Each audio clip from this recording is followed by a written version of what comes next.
Je déclare ouverte la deuxième séance plénière. The second plenary meeting of the high-level International Conference for the Peaceful Settlement of the Question of Palestine and the Implementation of the Two-State Solution is called to order. The conference shall now continue its general debate. As announced in our letter dated 9th June, and in accordance with the modalities of the conference contained in GA Resolution 79/81, as well as indicated yesterday, statements delivered in the general debate should not exceed 5 minutes. Speakers with longer statements are encouraged to read an abridged version of their text and then to submit the full length of their statement to estatements@un.org to be posted on the Journal of the United Nations. I now give the floor to His Excellency Ronald Ozzy Lamola, Minister for International Relations and Cooperation of South Africa.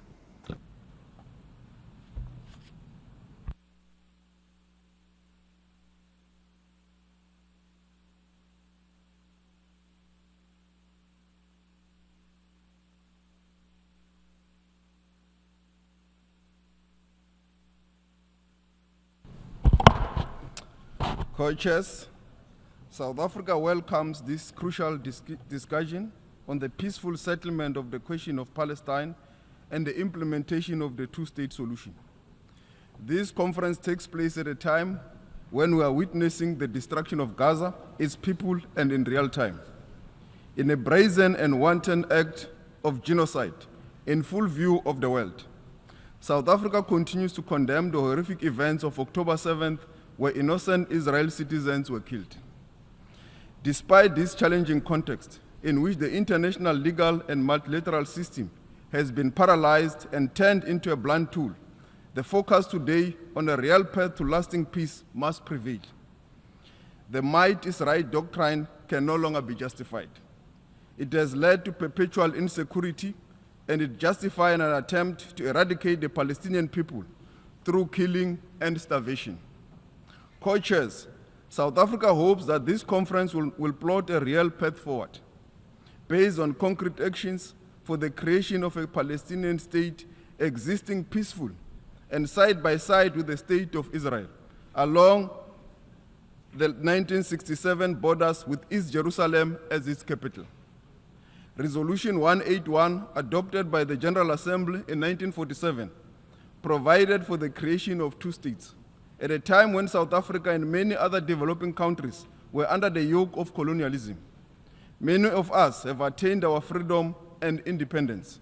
However, the inalienable right to self-determination of the Palestinian people, guaranteed under international law, has remained elusive for close to 8 years. In the week preceding this conference, a concerning message was sent when the Israel Knesset adopted a motion calling for applying Israel's sovereignty over the occupied West Bank and the Jordan Valley, signaling the intention of Israel to annex this territory. This could effectively bury the two-state solution and continue with the blatant violation of international law, including UN resolutions and the ICJ rulings, which have given hope to the people of Palestine. Their hopes must not be in vain. Peace must prevail. Co-chairs, South Africa is anti-war and prefers dialogue over violence. South Africa would like to stress the following points as fundamental to restoring the credibility of the two-state solution. Firstly, all states must urgently recognize Palestinian statehood, and the territorial integrity and contiguity of Palestine should be established and respected. In this regard, South Africa welcomes the intention of the recognition of the state of Palestine by France as an important step towards achieving a two-state solution. Secondly, there cannot be peace while the very existence of the Palestinian people is being threatened by Israel's continued genocidal actions in Gaza and the forced displacement of Palestinians in the West Bank. This is part of a systematic pattern of injustice and oppression of Palestinians since the adoption of Resolution 181 and the subsequent Nakba in 1948. These actions must be condemned, and the UN Security Council must act to protect the Palestinian people in whole and in part. Thirdly, preserving the viability of the two-state solution must include promoting safeguards, such as the full respect for international law, including international humanitarian law and human rights law. It is necessary for the immediate and full implementation of resolutions of the United Nations and the provisional measures, as well as advisory opinions of the International Court of Justice, to be respected and to be implemented. Not only Israel, but all states must comply with our collective obligations under international law. We all have a duty to preserve the sanctity of international law and ensure accountability. It is against this backdrop that we have seen the establishment of the Hague Group and the recent meeting of the Madrid Group to elevate the primacy of international law, promote accountability, and ensure a just peace. Finally, all obstacles to two-state solutions should be removed. These include an immediate ceasefire and a commitment to peace process, the release of all hostages by Hamas and political prisoners by the State of Israel, the halting of illegal Israel settlement expansion, the removal of the illegal separation wall cutting across the occupied Palestinian territory, and the resumption of all international reputable human rights relief efforts and the reconstruction of Gaza, which of course can only take place once there is peace. Co-chairs, global attention is on this conference. There is an expectation that we will deliver an effective response to the destruction of an entire population and a peaceful path for preserving the prospect of a viable Palestinian state, existing side by side with the State of Israel in peace and security. This expectation should not be misplaced and could not be higher. 8 years since the founding of the United Nations, this is a matter that has plagued our collective conscience. The solution lies with a tangible recommitment from all of us to the values that must bind us. Peace must reverberate in the Gaza Strip, in the West Bank, and in the whole of the Palestinian territory. And this is in our hands. I thank you.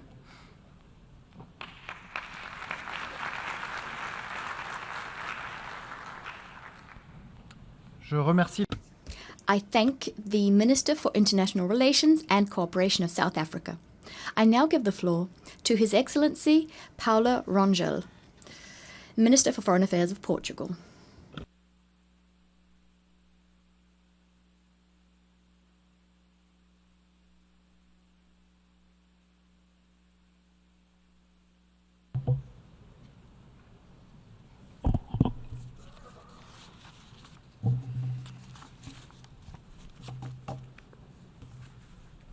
Son Excellence, ministre des Affaires étrangères.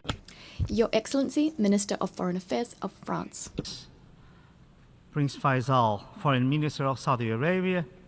Excellencies, ladies and gentlemen. Before any other statement or remark, let me be loud and clear. The war must end. The humanitarian crisis and starvation must end. This cycle of violence and destruction must stop. This cycle of violence, initiated with the barbaric attacks of October 7th and the capture of hostages, has led to the killing of thousands of civilians, women and children, and to the brutal destruction of almost all of Gaza's basic infrastructure. We face one of the most horrific sequences of violence between Palestinians and Israelis in their long and difficult history. Portugal understands the suffering of Israeli people. Portugal understands the suffering of Palestinian people. Peace and stability in the Middle East will remain elusive as long as Palestinians are denied their fundamental right to a viable sovereign state and Israel is threatened. For that to happen, the war in Gaza must come to an immediate end, and the massive delivery of humanitarian aid must resume immediately. There is no justification for starvation and for the inhumane killing of civilians, including children, seeking to meet their most basic needs. Freedom of movement of Palestinians in and throughout Gaza must be wholly restored, and the forced displacement of the Palestinian population is simply unacceptable. The destruction of Palestinian homes and properties in the West Bank, including East Jerusalem, must come to a full halt. Likewise, settlement building in occupied land has to end, and settler violence against Palestinians has to be stopped. All hostages in Gaza must be released immediately and without any condition. The horror of the October the 7th attacks cannot be forgotten. Terrorism can never be justified. Excellencies, we thank the co-organizers, Saudi Arabia and France, for this very timely high-level ministerial meeting. Portugal reaffirms its unwavering commitment to the two-state solution. We have for the last 50 years consistently voted in favor of all resolutions pertaining to the Israeli-Palestinian conflict. We maintain our political and our financial support to UNRWA. We reiterate our full support for the Palestinian Authority, for its empowerment and its capacitation. Only the Palestinian Authority grants the effective implementation of the two-state solution. We repudiate any decision that entails or envisages the annexation or occupation of the West Bank or Gaza Strip, either it is full or partial. We welcome the Arab Recovery and Reconstruction Plan presented at the Cairo Summit. We welcome the willingness of so many Arab countries to recognize Israel and to normalize relations with Israel upon the condition of the acceptance of two-state solution. We welcome the effective and unprecedented commitment by the Palestinian Authority to some essential conditions that are key to enable the two-state solution and to the recognition of Palestine. First, condemnation of terrorist acts by Hamas and call for its complete disarmament. Second, call for the unconditional and immediate release of hostages and prisoners. Third, commitment to internal institutional reform and to the organization of elections in the near future. Fourth, acceptance of the principle of a demilitarized Palestinian state. 5, readiness to resume the full administration and control of Gaza Strip. And 6th, recognition of the State of Israel and its security needs. These commitments of the Palestinian Authority are truly meaningful. Actually, these commitments substantiate a new step towards the implementation of the two-state solution. There is no doubt that this declaration of the Palestinian Authority, combined with the new position of so many states of the region towards Israel and its right to existence, in the very context of this conference, marks a turning point. Excellencies, an old Palestinian proverb says, kinship is kinship, but humanity is closer. Indeed, may the lessons of such a long suffering in the Middle East finally inspire a renewed collective sense of humanity and belief in peace, so that, as written in the Pirkei Avot, the world can stand on 3 things: justice, truth, and peace. Palestinian wisdom tells us that humanity is closer than kinship. Israeli wisdom reminds us justice, truth, and peace are the pillars of the world. Only a Palestinian state living side by side with Israel in peace, security, and prosperity can bring justice, truth, and peace to humanity. The war must end. Death, captivity, illness, and suffering must stop.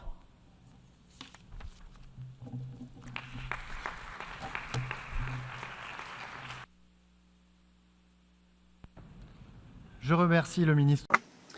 I thank the Minister for Foreign Affairs of Portugal. I now give the floor to Her Excellency Rosa Yolanda Villavicencio, Acting Minister for Foreign Affairs of Colombia.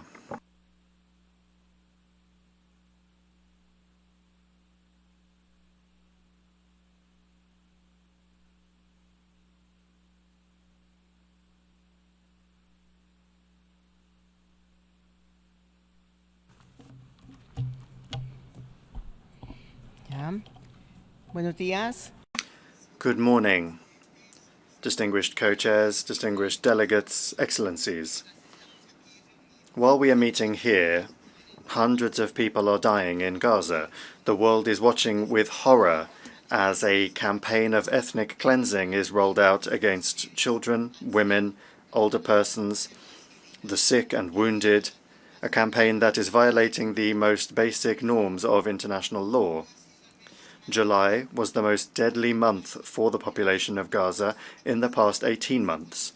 According to reliable information, on average, more than 100 Palestinians were killed by Israel each day this month. 10,000 more people have been injured. The figures show that despite international pressure, Israel has increased its violence. We are seeing indicators similar to those from February 2024. Enough is enough. The Gaza Strip is cut off from communications. There is no food nor drinking water, no medical care. Children are not going to school. Vaccination has been paralyzed, and the entry of humanitarian assistance has been blocked. Hunger has been added to Israel's arsenal of war, and now the population of Gaza is also dying of starvation. Enough is enough. And in the West Bank, settler violence, endorsed and encouraged by the occupying power, is imposing a regime of terror that openly defies international law. Enough is enough. We call for an immediate, permanent, and unconditional ceasefire and the end of the illegal occupation. We cannot remain indifferent in the face of the normalization of the systematic violation of the most basic norms of human coexistence. Enough is enough. With the disdain with which it has been addressing its international obligations, Israel is intending to destroy several decades of human progress, as reflected in the rules-based system that gave rise to the United Nations. The world cannot go back to tolerating the use of hunger as a method of war or apartheid as a system of segregation and exploitation. Enough is enough. Colombia reaffirms its historic support for a peaceful, just, definitive, and comprehensive political solution to the question of Palestine, one that is based on the solution of two states living side by side in peace and security within secure and internationally recognized pre-1967 borders, and recognizing the inalienable right to return of Palestinian refugees. But when we speak of the two-state solution, we have to be clear. This cannot be a cosmetic fix that legitimizes the occupation. The Palestinian state must be a viable sovereign political entity, and it must have the same conditions as any of the countries participating in this conference. It must possess its own government, the ability to defend itself and to protect its population, total jurisdiction over its territory and its airspace, control of its borders, and the chance to administer its natural resources. We cannot tolerate conditions being attached to the full exercise of the right to self-determination of the Palestinians. The Palestinian state has declared itself to be peace-loving, and therefore it should be admitted as a full member of this organization without further delay. In the meantime, it is the obligation of all states to take measures to counter this humanitarian catastrophe. Now is not the time for more speeches. Enough is enough. Colombia has shown that it believes in facts and not in words. We broke off diplomatic relations with the genocidal government in Tel Aviv, and we decided to stop selling it our coal. We are participating as an interested third party in the genocide case brought by South Africa at the International Court of Justice. And we have contributed to the proceedings on Israeli leaders currently underway at the International Criminal Court. Together with South Africa, we created the Hague Group, which is a platform for action and the pursuit of justice. We urge all countries to join these initiatives and to adopt similar measures. We hope that this conference will serve to galvanize the necessary international support that will allow for a definitive political solution to the question of Palestine, one that is based on the right of both states to self-determination and to live in peace. Thank you.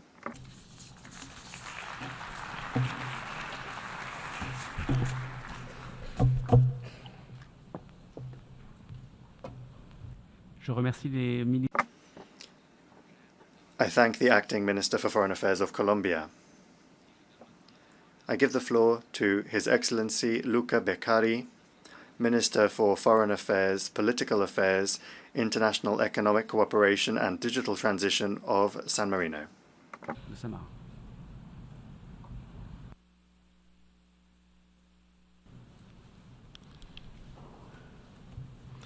Co-Chair, Excellencies, distinguished colleagues, on behalf of the Government of the Republic of San Marino, I would like to thank the Kingdom of Saudi Arabia and the French Republic for co-chairing this high-level conference at a time when the need for moral clarity and political courage has never been greater.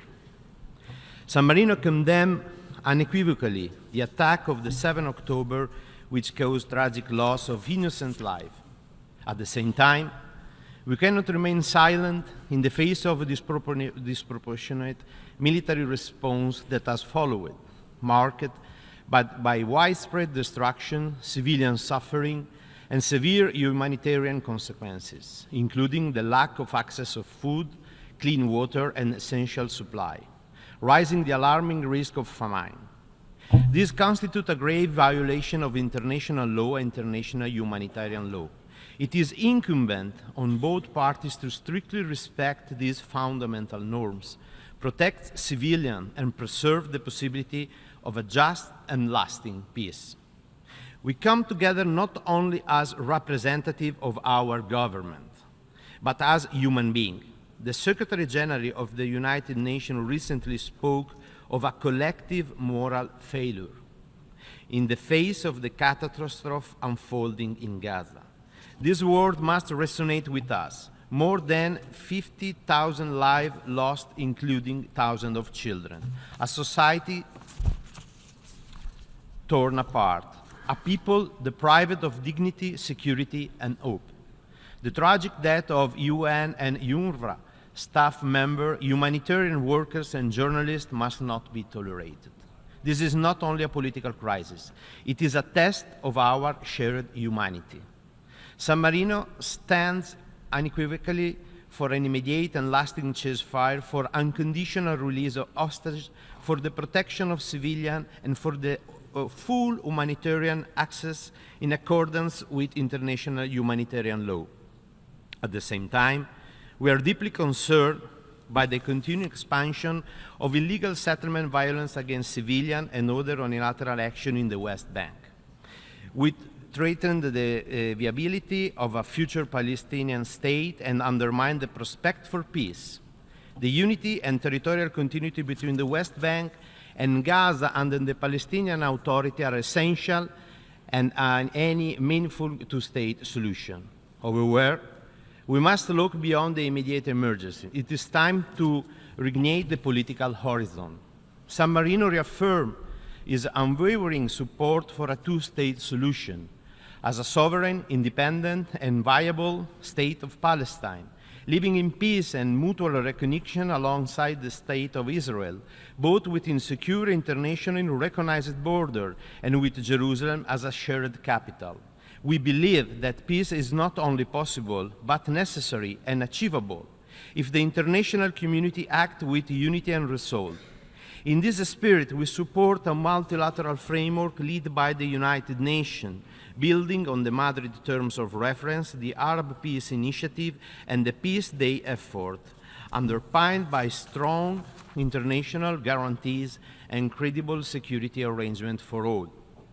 Co-Chair, on 15 May 2025, the Parliament of San Marino adopted unanimously an historical recommendation committing the government of the Republic to recognize the State of Palestine by the end of this year.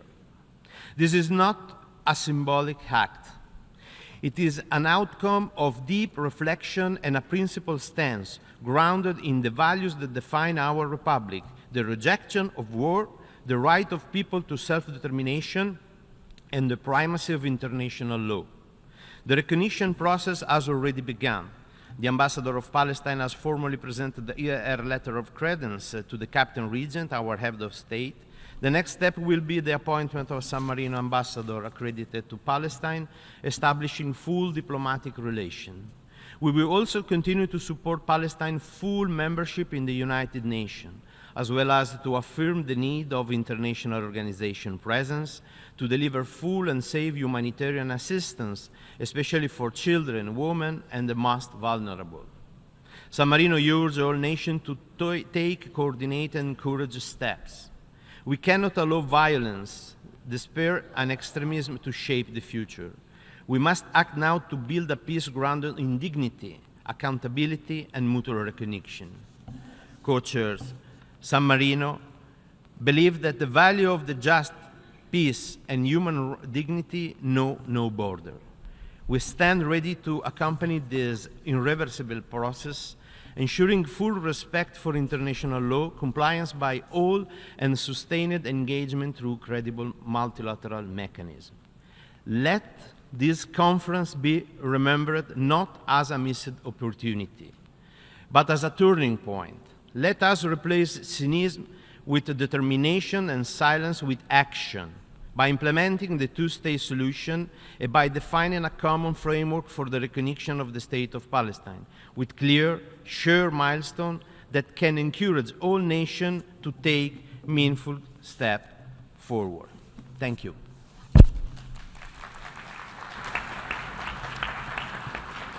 Je remercie le ministre. I thank the Minister for Foreign Affairs, Political Affairs, International Economic Cooperation and Digital Transition of San Marino. I give the floor to His Excellency Abdullah Ali Al Yahya, Minister for Foreign Affairs of Kuwait.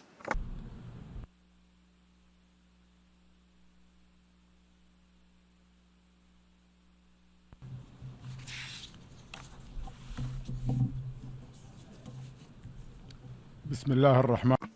In the name of God, most compassionate, most merciful. Your Highness, Prince Farhan Al Saud, Minister of Foreign Affairs of the Kingdom of Saudi Arabia, and Minister Baron, the Minister of Foreign Affairs of the French Republic. Your Excellencies, distinguished ladies and gentlemen, may the peace of God be upon you. At the outset, I would like to extend my sincere thanks and appreciation to the Kingdom of Saudi Arabia and to the French Republic for convening this important conference. I would also like to thank the Presidency of the General Assembly and His Excellency the Secretary General for their great efforts to guarantee the organization and preparation of this conference. We meet today while exceptional and tragic circumstances continue to unfold in the Palestinian territory, especially the Gaza Strip. Gaza is being subjected to unprecedented Israeli military aggression, which has claimed dozens of thousands of martyrs, most of whom are women and children, and extensive destruction of infrastructures, hospitals, schools, water and electricity facilities, and even shelters. The oppressive blockade on Gaza and the denial of food, medicine, electricity, and water have led to a humanitarian catastrophe that threatens the lives of more than 2 million people, most of whom are innocent civilians. This has exceeded a catastrophe, has become a challenge to the human conscience. The continued military aggression and the disregard for humanitarian and legal principles represents an inability of the international community to perform its duties, and it encourages impunity. Therefore, there is an urgent need for immediate and effective international action. And based on the state of Kuwait's historical and firm principles, we would like to reiterate the following positions. First, full recognition of the State of Palestine within the borders of June 4th, 1967, with East Jerusalem as its capital. In this context, we welcome the recent steps by several states to recognize the State of Palestine, and we call on the states who have not yet done so to do so as a basis for justice and peace. Second, immediate and comprehensive halt of the Israeli aggression against Gaza and all the occupied Palestinian territory, and to end the targeting of civilians and infrastructure, and to guarantee the non-recurrence of such crimes. Third, the permanent and unconditional opening of all crossings to guarantee the flow of humanitarian and medical aid, and enabling relief operations to reach the persons in need without difficulty. Fourth, we reject all forms of forced displacement aimed at changing the demographic reality in the Palestinian territory, and we affirm the right of Palestinian refugees to return home in accordance with UN Resolution 194. Fifth, supporting the Palestinian government and its institutions and expanding its authority over the entire Palestinian territory as a fundamental step in building an independent Palestinian state. Sixth, ensuring the protection of civilians, ending the violations, holding perpetrators accountable before the ICJ, and enabling the international justice mechanisms to guarantee the lack of impunity. Seventh, supporting all political and diplomatic efforts to revive the peace process in accordance with UN resolutions, the Arab Peace Initiative of 2002, and rejecting all policies that delay the two-state solution. Ladies and gentlemen, the State of Kuwait believes that a just and comprehensive peace cannot be achieved without ending the Israeli occupation and enabling the Palestinian people of gaining their legitimate rights. The time has come for the international community to end the recurring tragedy and to act to protect the innocent, to stop the aggression, and to end the siege and force the Israeli occupation to respect international humanitarian law. We are witnessing a tragic humanitarian situation that no living conscience can accept. Innocent people are killed at the gates of hospitals, and Gaza is being deprived of water, food, and medicine. Will there be a savior? Will there be a supporter for the people of Gaza? May the peace of God be upon you.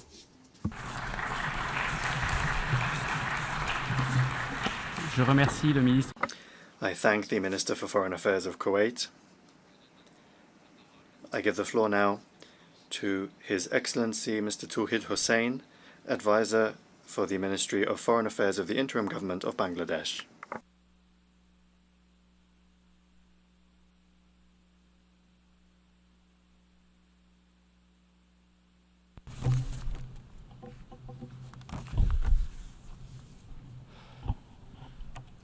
Co-chairs, Excellencies, distinguished delegates. At the outset, I thank the co-chairs, France and Saudi Arabia, for convening this high-level conference at the time when unity and urgency are more important than ever in advancing the discourse on peace and justice in Palestine. In this respect, I also commend the unwavering commitment and diligence of the 8 working group members. Excellencies, Bangladesh approaches this conference with moral clarity and a solemn sense of responsibility. Our Constitution commits us to stand with those who face oppression and affirms the right of people of to self-determination. From our liberation war in 71 to the recent mass uprising in July and August last year, the people of Bangladesh always pursued the right to self-determination. That legacy shapes our empathy and enduring solidarity with the Palestinian people in their legitimate aspirations for an independent, sovereign state. Co-chairs, we reaffirm our steadfast support for the establishment of a viable and independent state of Palestine, based on pre-1967 borders with East Jerusalem as its capital. We believe peace in the Middle East cannot be achieved without justice for Palestine, and justice cannot be delivered without implementing the two-state solution, the only viable and internationally recognized path forward, based on international law, relevant UN resolutions, and the aspirations of the people of Palestine. We strongly endorse the initiative of the Global Alliance for the implementation of the two-state solution. The consensus must now be translated into concrete, time-bound action. Excellencies, to turn this vision into reality, we must urgently address two core challenges. First, the conditions on the ground. A just and meaningful two-state solution requires a clear and contiguous Palestine territory. Today, that possibility is being disrupted through the expansion of illegal settlements in West Bank and the systematic erosion of Palestinian presence in East Jerusalem. Bangladesh calls for full compliance with international law in line with the advisory opinion of the International Court of Justice issued on 19 July 2024, ending Israel's unlawful presence in the occupied Palestinian territory. Second, flagrant violation of international humanitarian law unfolding since October 2023, which is unprecedented in scale and gravity. More than 58,000 Palestinians have lost their lives and many more have been injured, most of them women and children. Schools, hospitals, and aid camps are under attack by IDF, with countless bodies lying beneath rubble in Gaza. We are undoubtedly witnessing one of the gravest genocides of our time. Bangladesh condemns this genocidal killing in Gaza and calls for accountability of the perpetrators. Use of starvation as a weapon by Israel is absolutely not acceptable. Co-chairs, words alone will not heal the sufferings of the Palestinian people. Our actions must be visible. From this conference, we simply cannot go back to where we were. Our topmost priority should be executing an immediate and unconditional ceasefire in Gaza, and to ensure the urgent, sufficient, and unhindered delivery of essential supplies and services throughout the Gaza Strip. UNRWA should be strengthened, and any attempt to hinder its operations should be resisted. Civilians, aid workers, and medical personnel must be allowed immediate, safe access. We also need to mobilize new resources and funding to address the humanitarian crisis and to implement an effective and sustainable reconstruction of Gaza.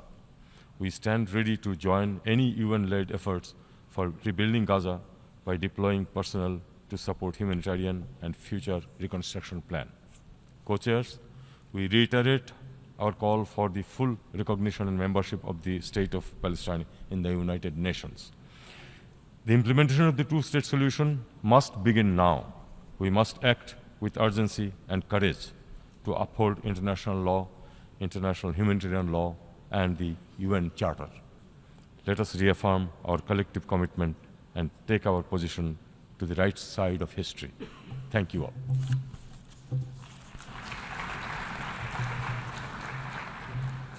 Je remercie le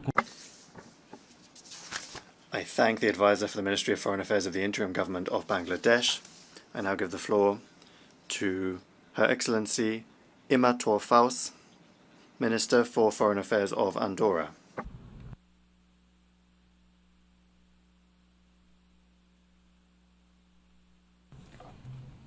Monsieur le Président, Co-chairs, Excellencies, ladies and gentlemen. At the outset, I would like to welcome the convening of this high-level conference at a time when, following almost 2 years of war in Gaza, the suffering of civil society is at fever pitch. At a time when the world is deeply upset by the humanitarian situation in the region, we, representatives of United Nations member states have a moral and a political duty to establish the conditions for lasting peace in the Middle East, a region which is undergoing this ordeal for decades now. The time has come to settle the question of Palestine. The settlement, in our view, can only occur through the implementation of the two-state solution. Andorra fully supports this solution, a solution underpinned by international law and the conditions set forth inter alia in successive United Nations resolutions as well as the Madrid Peace Initiative. Andorra, drawing on its 700-year history of peace, has historically been deeply committed to the principle of neutrality. Over the last 2 years, we've followed with great disquiet the situation unfolding in the Middle East, and in particular the situation in Gaza. Repeated violations of international law as well as humanitarian law have led us to a position of active neutrality. We firmly and repeatedly condemned the terrorist attacks perpetrated by Hamas in Israel on the 7th of October 2023. We've called for the release of hostages. At the same time, we've expressed deep regret at just how violent the response to these attacks is. We also regretted indiscriminate attacks on civilians, which have claimed the lives of almost 60,000 people, the majority of them women and children. This spiral of violence has resulted in a catastrophic humanitarian situation, with access to civilians already facing a terrible situation obstructed. The situation is, let me repeat it, unbearable. Andorra would like to once again call for an immediate and lasting ceasefire, as well as respect for international humanitarian law, as well as the unconditional release of all hostages. We've supported the resolutions adopted by the United Nations General Assembly, resolutions calling for the protection of civilians, for a guarantee of safe and unfettered access for humanitarian aid going into Gaza, as well as for the protection of humanitarian personnel in accordance with international law. Against this backdrop, we'd like to reiterate our full support for UNRWA, which has many of its humanitarian workers among the victims. In our view, UNRWA remains an indispensable actor in the field. Ladies and gentlemen, aggression is never the solution. Violence is never the answer. Terror is never the solution. The solution lies in dialogue. The solution requires respect for international law. Andorra has already spoken in favor of Palestine becoming a fully fledged member of our organization. Constructive dialogue, bringing together all actors under the same conditions, bringing them to the table, can only be of benefit for a lasting solution. We stand ready to take an additional step. Our government is working so that in the near future we can be in a position to recognize the state of Palestine. Co-chairs, since the adoption of Resolution 79/81 by the General Assembly in December of last year, the 8 working groups working under your auspices have considered the various aspects paving the way for peace in the Middle East on a viable and robust basis. As we prepare to celebrate the 80th anniversary of the United Nations, it is high time to renew and to reiterate our commitments to the principles enshrined in the United Nations Charter. This conference is the time to prove that we are actors forging effective and inclusive multilateralism. Multilateralism which goes beyond our differences and allows us to come up with solutions to complex crises. I stand convinced that we will manage to garner the necessary consensus to achieve a viable solution, together with a realistic roadmap and the means for effective action. I thank you. Je remercie la ministre. I thank the Minister for Foreign Affairs of Andorra.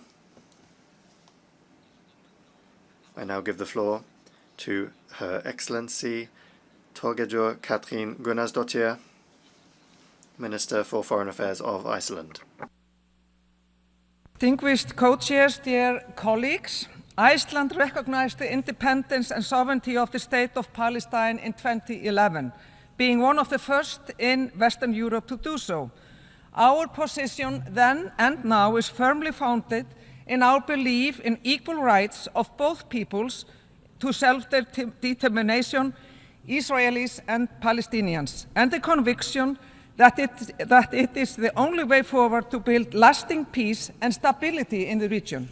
We applaud, of course, France for announcing that they now intend to take the same step here in New York in September, and we encourage others to do the same. There are those who claim that recognition of Palestine is and would be a reward to terrorist groups that oppose peace. I say, however, that recognition is not a gift. It is a rightful affirmation of statehood necessary to enable meaningful negotiation between equals and to give effect to inalienable right of all peoples to self-determination.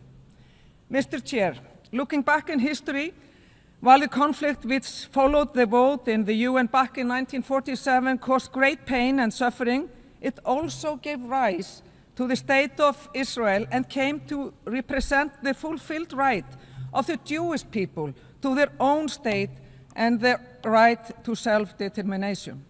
Incidentally, it fell to Iceland's first permanent representative to the United Nations, Mr. Thor Thors, to present the draft resolution on recommending the two states, one Jewish and one Arab, before the General Assembly. What has, however, been tragically unfulfilled ever since is the other half of the equation, an independent Arab state in Palestine, realizing the right of Palestinians to self-determination.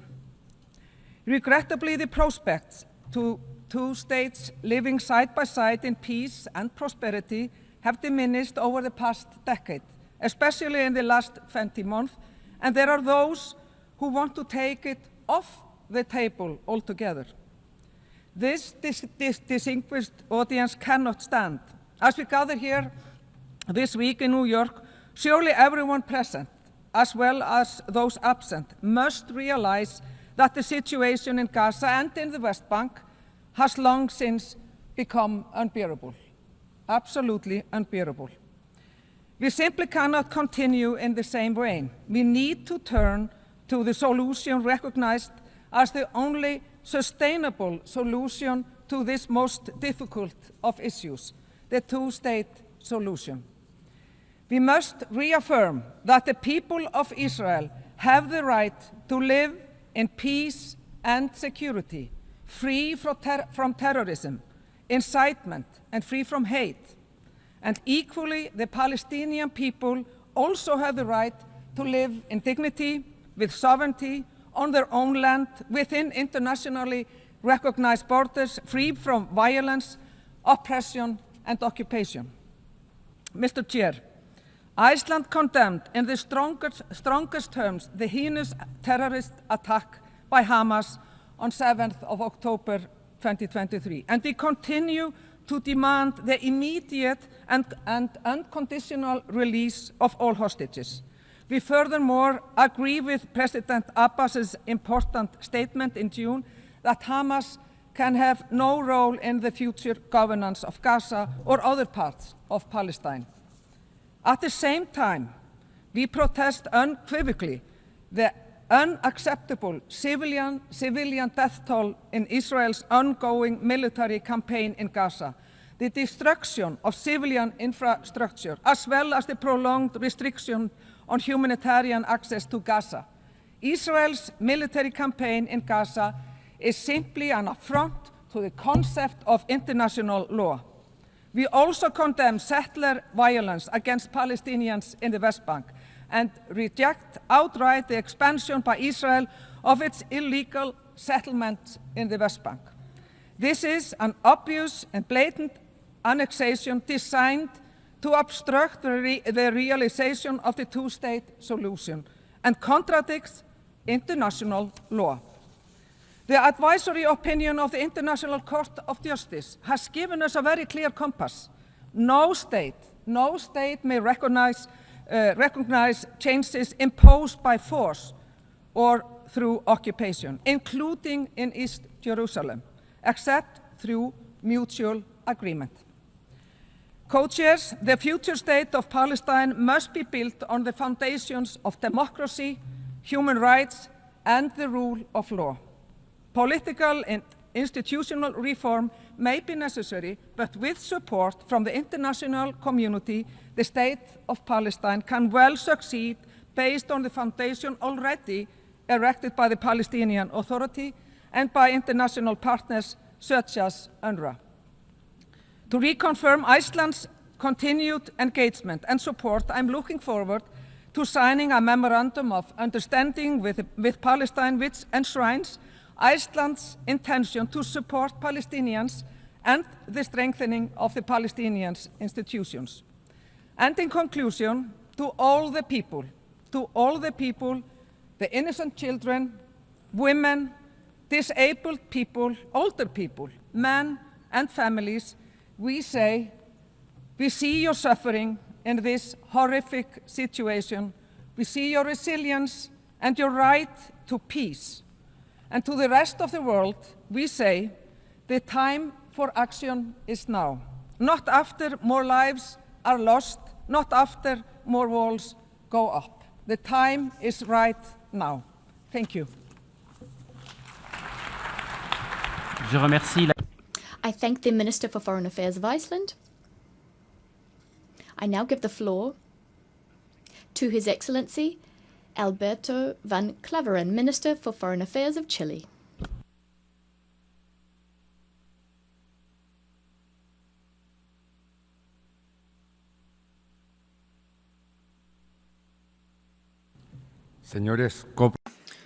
Mr. Co-Chairs, Your Highness, Excellencies, allow me to begin by expressing the thanks of the government of Chile to France and Saudi Arabia for convening this conference and for your leadership in the organization of this process.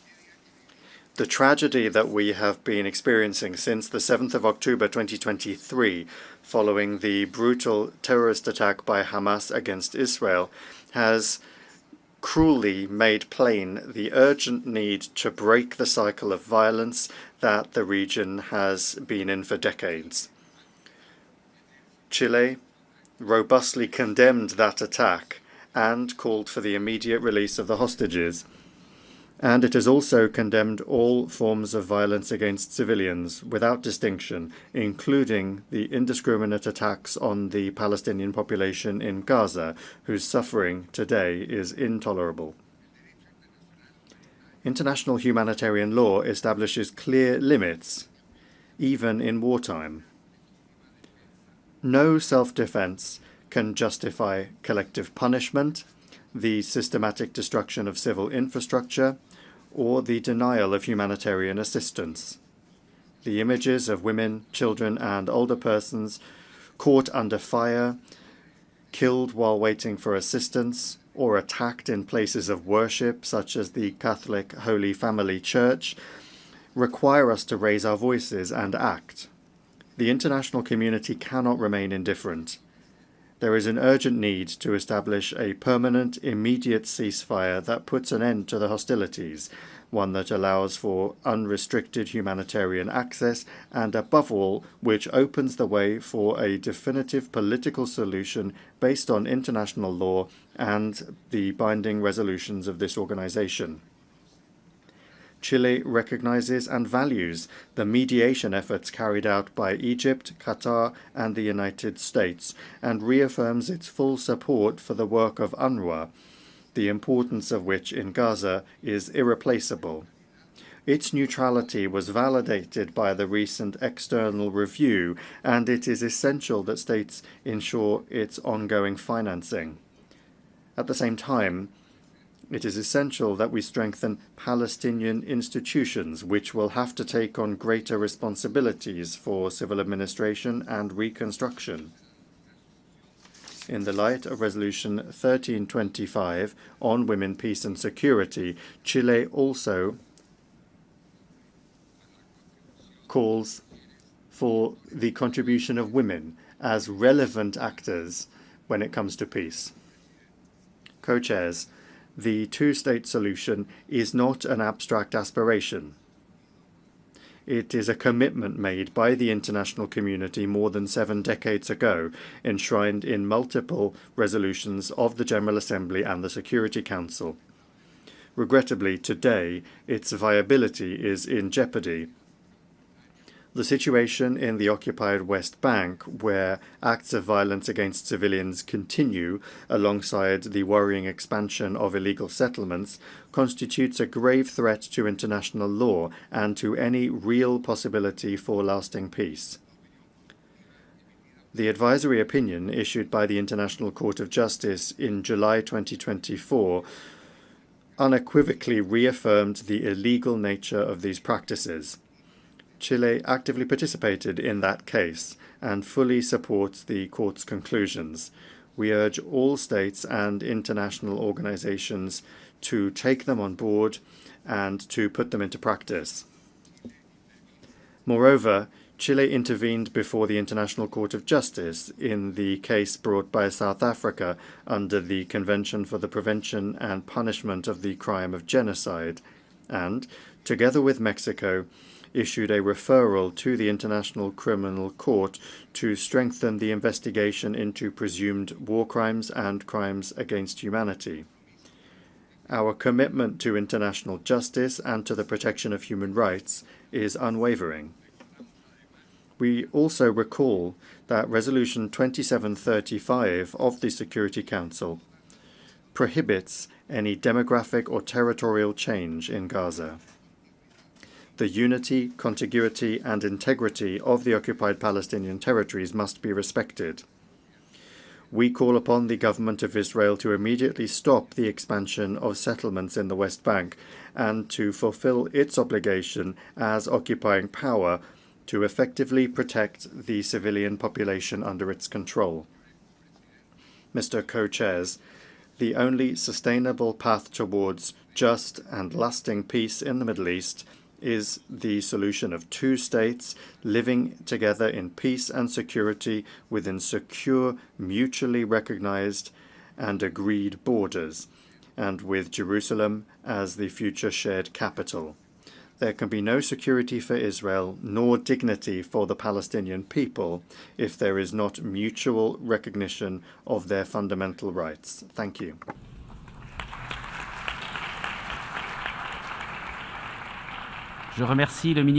I thank the Minister for Foreign Affairs of Chile. I now give the floor to His Excellency Shaya Mohsin Zindani, Minister for Foreign Affairs and Expatriate Affairs of Yemen.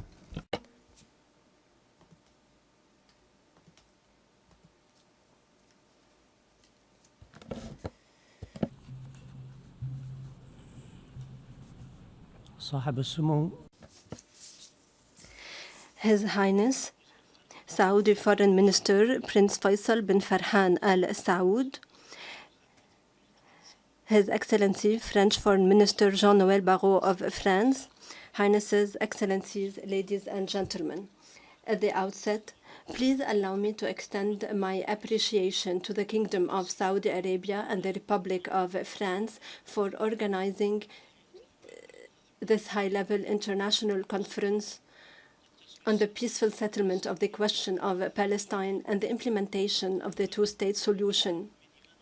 This reflects their keenness to support efforts to achieve just and lasting peace in the region and promote regional and international peace and security. The conference is an important step and a historic moment to revive the political process, promote the effective implementation of the two-state solution, and bring the Israeli occupation to an end, thus achieving the aspirations of the brotherly Palestinian people to exercise their inalienable legitimate rights and establish their independent sovereign state along the 4 June 1967 borders with East Jerusalem as its capital. The Republic of Yemen underscores the importance of a credible, serious, time-bound, internationally brokered political process to advance the implementation of the two-state solution and end the occupation in accordance with UN resolutions and the Arab Peace Initiative. We hope that this conference, given its practical nature, will lead to tangible and realistic results that will achieve peace, enforce the two-state solution, and guarantee the legitimate rights of the Palestinian people.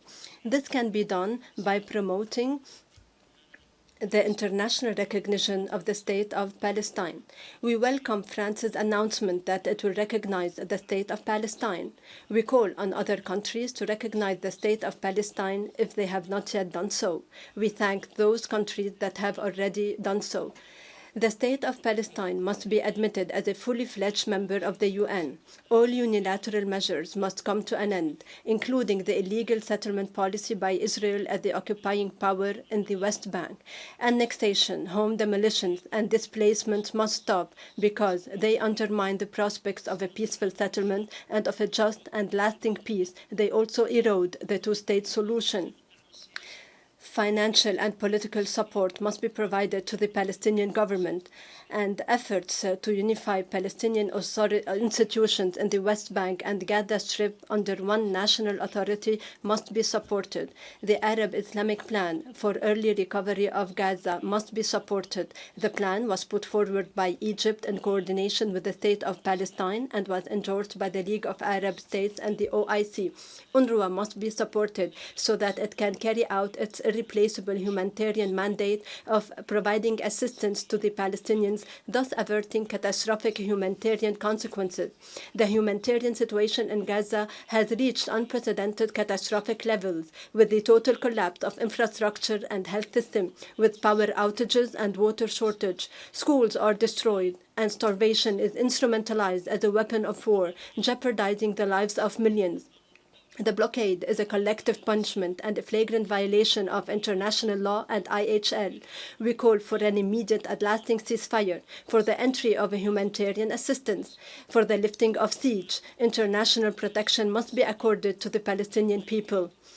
The ongoing Israeli aggression and the flagrant violations against the Palestinians in the West Bank must also come to an end. Thank you for your kind attention. Je remercie le ministre. I thank the Minister for Foreign Affairs and Expatriate Affairs of Yemen. I now give the floor to His Excellency Abdulatif bin Rashid Al Zayani, Minister for Foreign Affairs of Bahrain.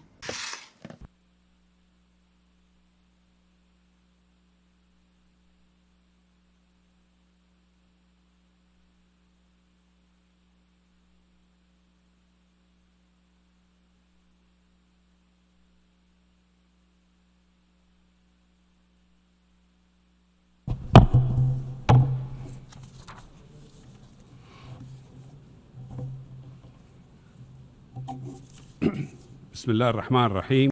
In the name of God, most gracious, most merciful, His Highness Prince Faisal bin Farhan, His Excellency Mr. Jean-Noël Barrot, His Excellency Secretary General of the United Nations, distinguished guests, may God's peace and blessings be upon you. I extend my sincere thanks and gratitude to the sisterly Kingdom of Saudi Arabia and the friendly Republic of France for their efforts in organizing this international conference. We appreciate the support provided by the Secretary General of the United Nations for initiatives that create a conducive environment for peace in the Middle East. At the outset, we emphasize that the Kingdom of Bahrain has always been a champion of peace and security, calling for a stable and secure environment where all peoples of the region can flourish, regardless of their religious, sectarian, ethnic, or ideological differences. The Kingdom of Bahrain, believes that the legacy we leave for future generations is rooted in ensuring security, stability, and prosperity. Its achievement depends on our collective ability to confront ongoing challenges, mainly the Palestinian-Israeli conflict. This chronic, tragic issue has hindered regional peace and stability and impacted many countries. We, in the Kingdom of Bahrain, recognize that a just and lasting solution can only be achieved through direct negotiations and diplomatic dialogue between all parties, leading to the establishment of an independent Palestinian state coexisting peacefully with Israel. Our vision envisions normal relations between the Israeli and Palestinian peoples and all countries of the region. This ambition can be achieved with good intentions and if everyone commits to the goal of achieving sustainable peace. To advance this vision, we urgently call for an immediate ceasefire in the Gaza Strip, prioritizing humanitarian relief and the swift release of hostages. The current humanitarian crisis underscores our shared responsibility to safeguard human dignity and the fundamental rights to life, liberty, and security for all peoples of the region. This noble call was echoed during the Bahrain summit in May 2024, when Arab leaders gathered in the Kingdom of Bahrain under the chairmanship of His Majesty King Hamad bin Isa Al Khalifa. The summit reflected the leaders' collective commitment to a peaceful solution to the Palestinian-Israeli conflict through the convening of an international conference that facilitates negotiations between all concerned parties. The Kingdom of Bahrain calls on you to strengthen mutual cooperation, overcome differences, and focus on our shared goals of peace, stability, and prosperity. Together, we can build a future that respects the rights and aspirations of both Israelis and Palestinians, and promotes the spirit of cooperation and coexistence for all peoples of the region and throughout the world. Thank you for your kind attention. May God's peace, mercy, and blessings be upon you. Je remercie. I thank His Excellency the Minister for Foreign Affairs of Bahrain, and I now give the floor to His Excellency Abdul Qadir Hussein Omar, Minister for Foreign Affairs and International Cooperation of Djibouti.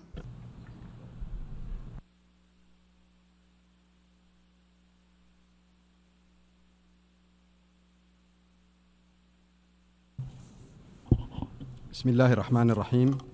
سمو الأمير فيصل فرحان آل سعود وزير خارجية المملكة العربية السعودية الشقيقة. In the name of God, most compassionate, most benevolent, République française.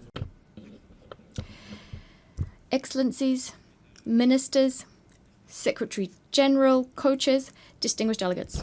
À l'entame de mes propos, At the outset, on behalf of the Republic of Djibouti, we would like to extend our heartfelt congratulations to the French Republic and to the Kingdom of Saudi Arabia. Congratulations for convening this high-level international conference for the peaceful settlement of the question of Palestine and the effective implementation of the two-state solution. We'd also like to thank the co-chairs for their commitment and for preparing the 3 round tables. We hope that the roundtables will result in concrete and action-oriented proposals. The Republic of Djibouti stands convinced that the lasting settlement of the Israeli-Palestinian conflict lies in meticulous respect for international law by all actors, first and foremost, Israel. أصحاب السمو والمعالي والسعادة.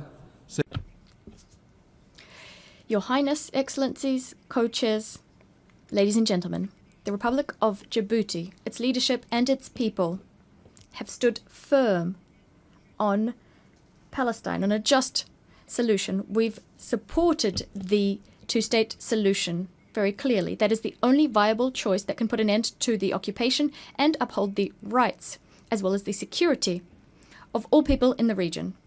Here, we would like to reiterate that security can only be built, cannot be built on injustice. Stability cannot be imposed by sieges. You need justice to achieve peace, serious negotiations, and sincere policies. We cannot remain silent given what's happening today in the Gaza Strip, an inhuman tragedy of unbearable proportions, a deep wound in our universal conscience, an affront to the fundamental values on which our international order rests. The suffering we've been witnessing has robbed humanity of its very meaning, of its substance.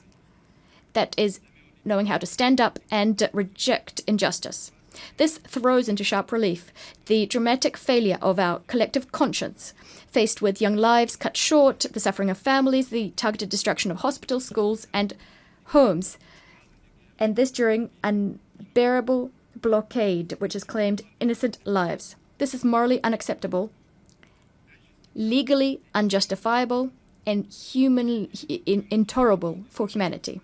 It's a flagrant violation of international humanitarian law and the fundamental principles of human dignity, as well as of our shared responsibility. It is long overdue for the international community to take action, not to further its own interests or out of some calculus, but out of duty, out of loyalty for the principles of justice, peace, and the responsibility we solemnly shoulder. Excellencies, ladies and gentlemen, the lasting settlement of the Arab-Israeli conflict cannot forgo a return to the foundations laid down in the Arab Peace Initiative adopted in 2002. This initiative, supported by all Arab states, is a constructive and balanced framework. Today, it is an unavoidable model for any just and comprehensive solution that is in keeping with international law. It's also worth recalling the importance of the advisory opinion issued by the International Court of Justice on the 19th of July 2024. This is a legal milestone of great importance. Through the opinion, the court clearly determined the imperative legal principles framing the consequences of the policies imposed by Israel in the occupied Palestinian territory, including East Jerusalem. This opinion reinforced not only the legitimacy of the rights of the Palestinian people, but also committed the entire international community to take stock of the consequences thereof. In this spirit, we call on all states to fully respect their legal obligations, an indispensable precondition for the emergence of a lasting, just solution in keeping with international law. We urge on all those who haven't yet done so to immediately recognize the state of Palestine, following in the footsteps of 148 states who have already done so, in keeping with their duty to support the right of the Palestinian people to self-determination. I'd also like to seize this opportunity to renew the congratulations issued by His Excellency Ismail Omar Guelleh of the Republic of Djibouti to his counterpart, President Emmanuel Macron, on the announcement of the official recognition of the State of Palestine by France at the upcoming session of the General Assembly. This historic decision, taken at a crucial moment for the Palestinian people, helps to build up the momentum towards lasting peace. Excellencies, ladies and gentlemen, on the diplomatic front, Djibouti calls on all states to resolutely commit to the objectives of this conference and to actively support the implementation of the two-state solution. This solution remains the only viable path to a peaceful settlement that would guarantee the existence of two sovereign and independent states living side by side within 1967 borders, living in peace and security. We must dare to change history. Yes, we can meet the aspirations of the Palestinian people, recognizing their legitimate aspiration to live in their own state, on their own territory. I thank you. Je remercie le ministre. I thank the Minister for Foreign Affairs and International Cooperation of Djibouti. I now give the floor to Her Excellency Selinda Sosa Lunda, Minister for Foreign Affairs of the Plurinational State of Bolivia.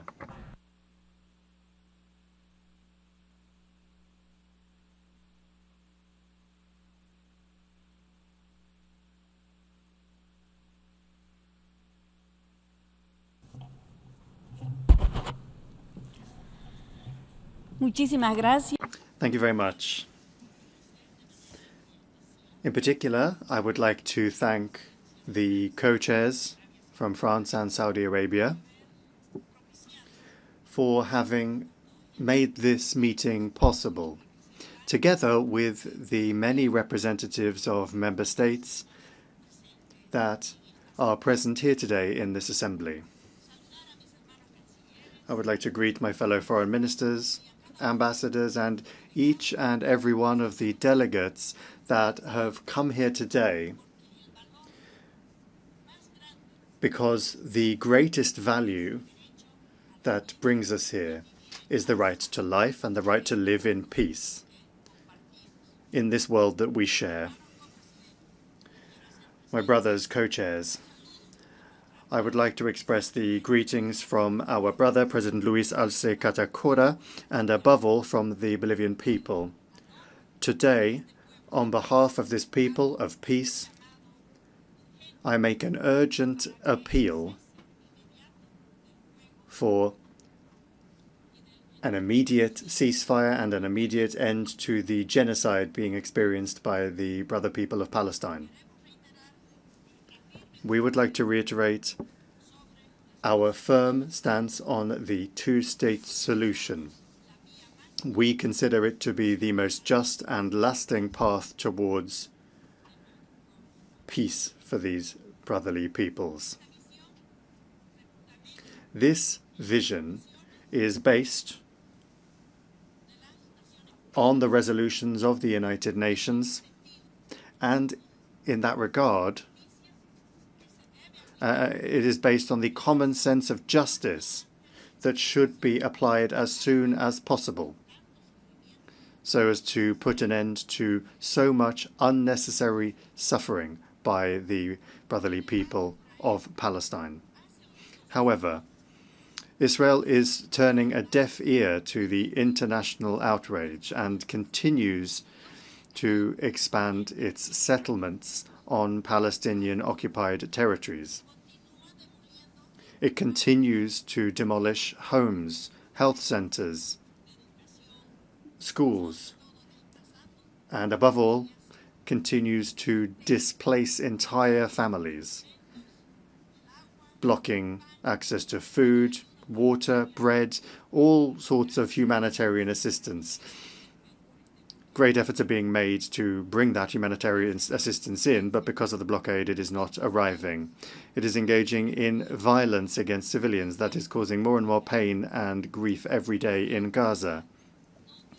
This impunity must not continue. These actions are a violation of international law, particularly of the Geneva Convention. My brothers, co-chairs, in the past few days, the situation has grown much more worrying. We see with outrage how Israel is using hunger now as a weapon of war, inflicting hunger on children, women, and older persons. As a mother, how much pain do I feel in my heart to see a child, to see a baby dying today due to a lack of milk, due to a lack of water. And that is something that we cannot turn a blind eye to and simply say here that nothing's happening.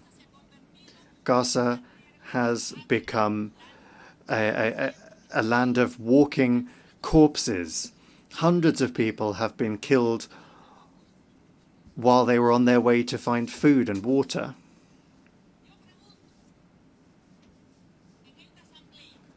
I would like to ask in this assembly, civilians, children, older persons, the press, and United Nations officials themselves, when did they all become targets in war? How much have we done as human beings to stop this catastrophe that is playing out in Palestine? What is happening in Gaza is a humanitarian catastrophe, and it must be stopped immediately.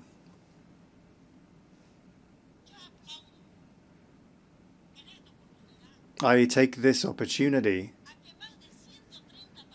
to applaud the fact that more than 130 countries are here today, so that this voice can be heard, so that this voice can be raised up, and so that this does not just become yet another meeting of the United Nations General Assembly, but rather to make sure that it is a meeting with results, so that tomorrow we don't continue to hear about children dying of hunger, women and men dying of hunger.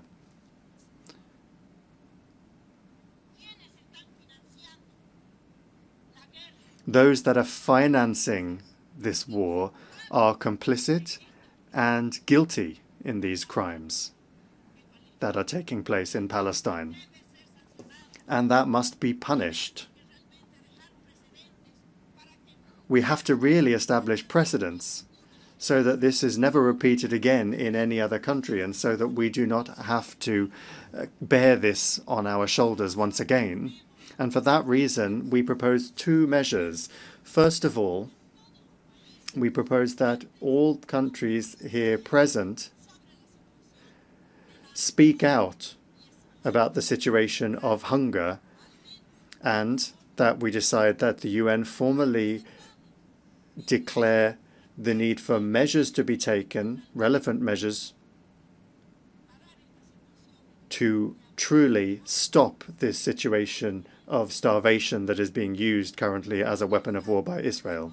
And secondly, for the International Court of Justice to sanction Israel for the crime of subjecting our brothers and sisters from Palestine to hunger, to starvation.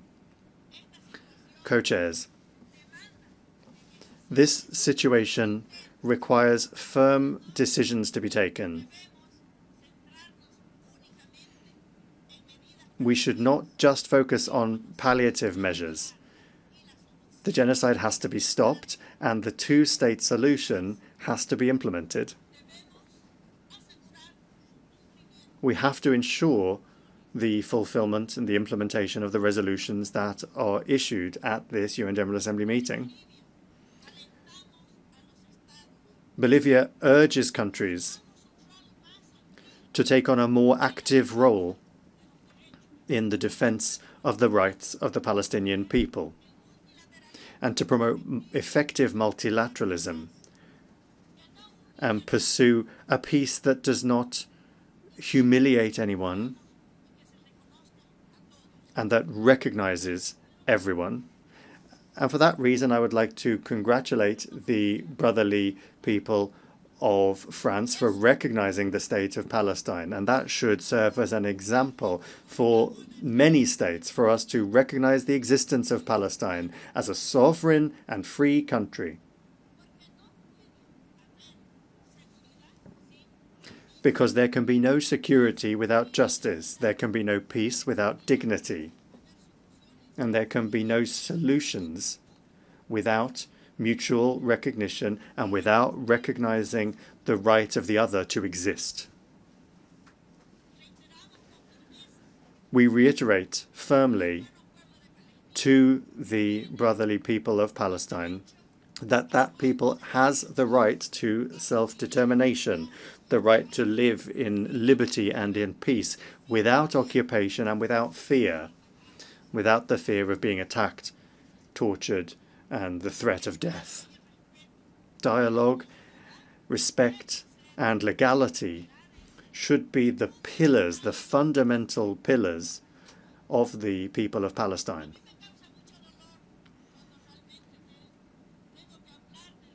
It causes me a great deal of pain when I have to speak about the people of Palestine.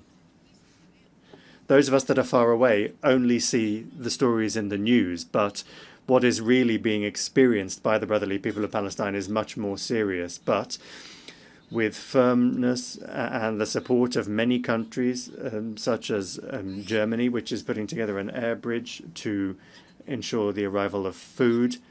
That already constitutes recognition, and I would like to congratulate and thank many countries, really. Bolivia is a small country, but we have been firm from the outset, and we have made many efforts to ensure that humanitarian assistance reached Palestine. I would like you to help me in saying, long live free Palestine. Thank you very much. Je remercie la ministre des Affaires étrangères. I thank the Minister of Foreign Affairs of the plurinational state of Bolivia. I now give the floor to His Excellency Mr. Mbaye Mohamed, Minister of Foreign Affairs and International Cooperation, responsible for the Arab world, the diaspora, Francophonie, and African integration of Comoros.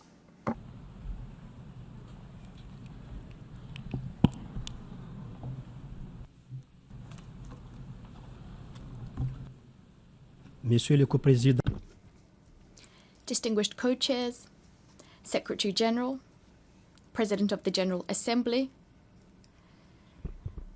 Your Excellencies, all protocols observed. Ladies and gentlemen, Salam alaikum.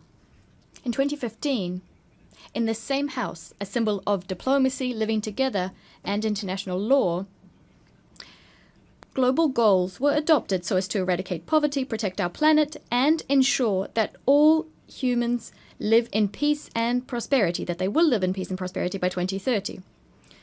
A decade later, as we inch closer to the 2030 horizon, a deadline we fixed ourselves for offering humanity the right to live in peace and prosperity without any distinction based on race or religion. At this time, the Palestinian people is confronted with a choice between death by bombs or death by hunger.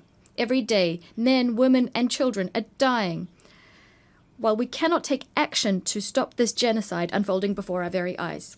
Excellencies, ladies and gentlemen, today, even the deaf hear the cries of Palestinian children. The blind can see the bloodbath, the deprivation and desolation of the Palestinian people. Excellencies, ladies and gentlemen, this meeting comes at a crucial point for peace and security in the Middle East. It reflects the renewed will of the international community to revive the peace process on just, equitable, and lasting foundations in keeping with international law and relevant United Nations resolution. Right now, the world has its eyes upon us at a time when international law, a sentinel, a guarantor of global peace and security, is being trampled like never before. It's as if our world had become a wilderness where might makes right. A world which seems to have lost its soul, the soul of our humanity, a world which is lost. So today, when all hope is permissible, will we be able to meet the legitimate expectations of this people, which calls for its right to life, simply to life, to dignity and to hope. A people the suffering of which is the mirror of our collective failure to guarantee peace and justice. The solution proposed by the United Nations, that is, a Palestinian state living peacefully side by side with Israel, is the only way forward.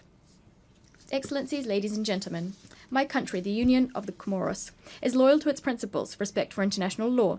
We'd like to solemnly reiterate our unswerving support to the two-state solution with East Jerusalem as the capital of the state of Palestine. Excellencies, ladies and gentlemen, the Union of the Comoros welcomes the convening of this international conference, co-chaired by France and Saudi Arabia under the auspices of the United Nations.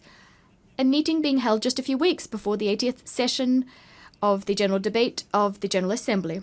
Given the pace of massacres being perpetrated against the Palestinian people, by the time the next General Assembly takes place, we risk having on our conscience the fact that we didn't manage to act to save thousands of innocent lives. Thus, we are duty-bound to come out of this conference with the deepest conviction that we resolutely placed the future of the Palestinian people atop our international agenda. Excellencies, ladies and gentlemen, for decades now, voices have cried out to denounce the injustice being subjected on the Palestinian people. After decades of suffering endured by the Palestinian people, the time for truth and action has come. This conference, will it be one which recognizes the right to life and justice for the Palestinian people, or will it be one characterized by ineffectual speeches, shorn of any immediate prospects? Ladies and gentlemen, regardless of what the answer is, one thing is certain. Someday, history will judge us.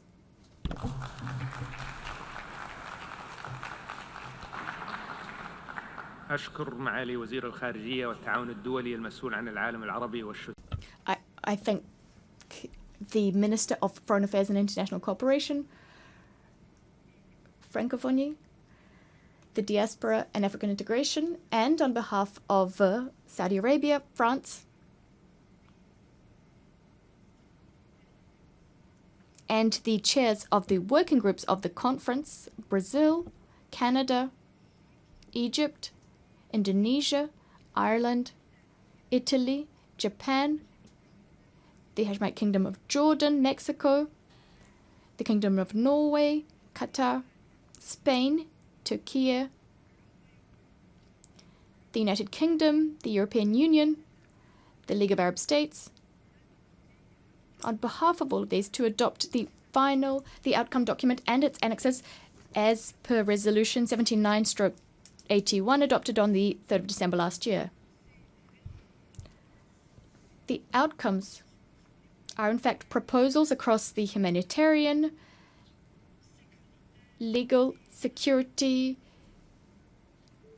and narratives pillar, so as to implement the two-state solution and guarantee peace and security for all. We call on you to support this document before the end of the 79th session of the General Assembly by contacting the missions of Saudi Arabia and France in New York.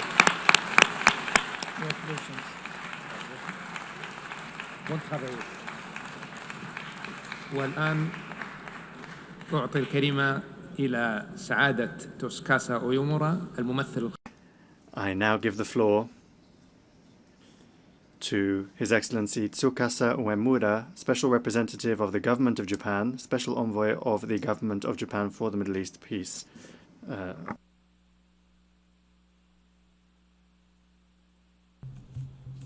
Thank you, co-chairs.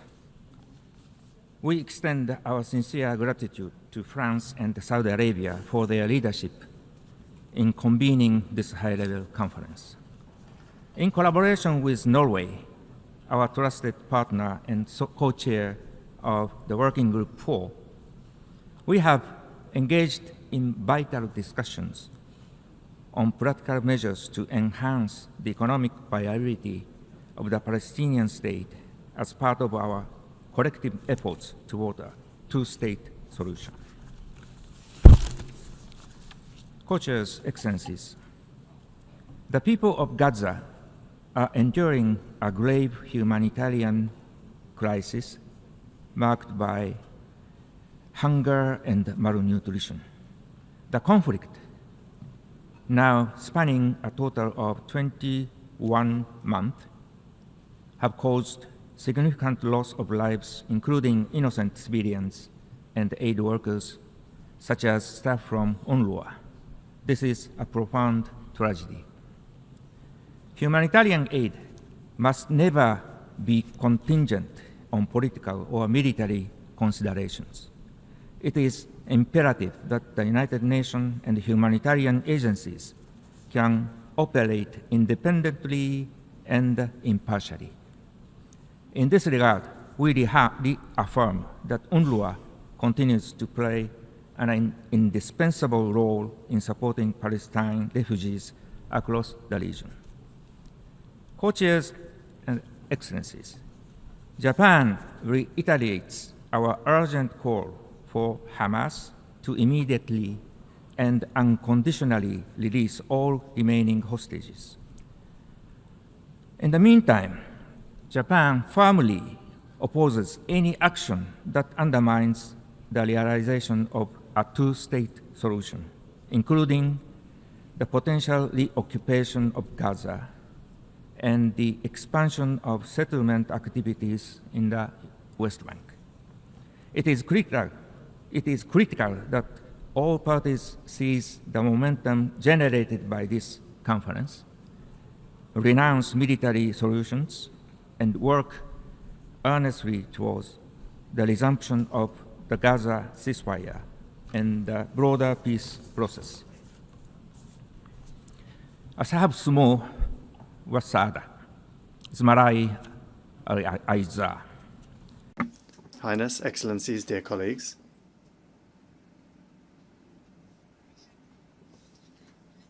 Japan fully recognizes the legitimate aspirations of the Palestinian people to create an independent state.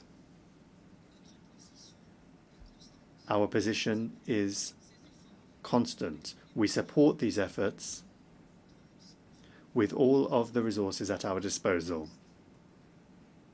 In this context, Japan has consistently supported the two-state solution. And when it was a member of the Security Council last year, it voted in favor of the resolution supporting the request from Palestine to become a fully fledged member of the United Nations.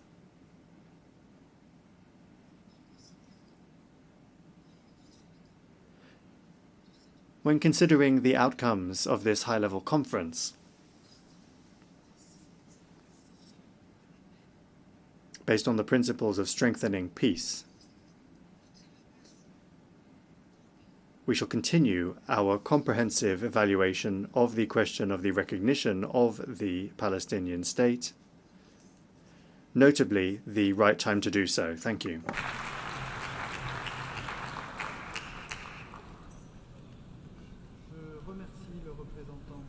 Je remercie le représentant spécial. I thank the Special Representative of the Government of Japan and Special Envoy of the Government of Japan for the Middle East peace. And I now give the floor to His Excellency Jun Tsai, Special Envoy of the Chinese Government on the Middle East issue.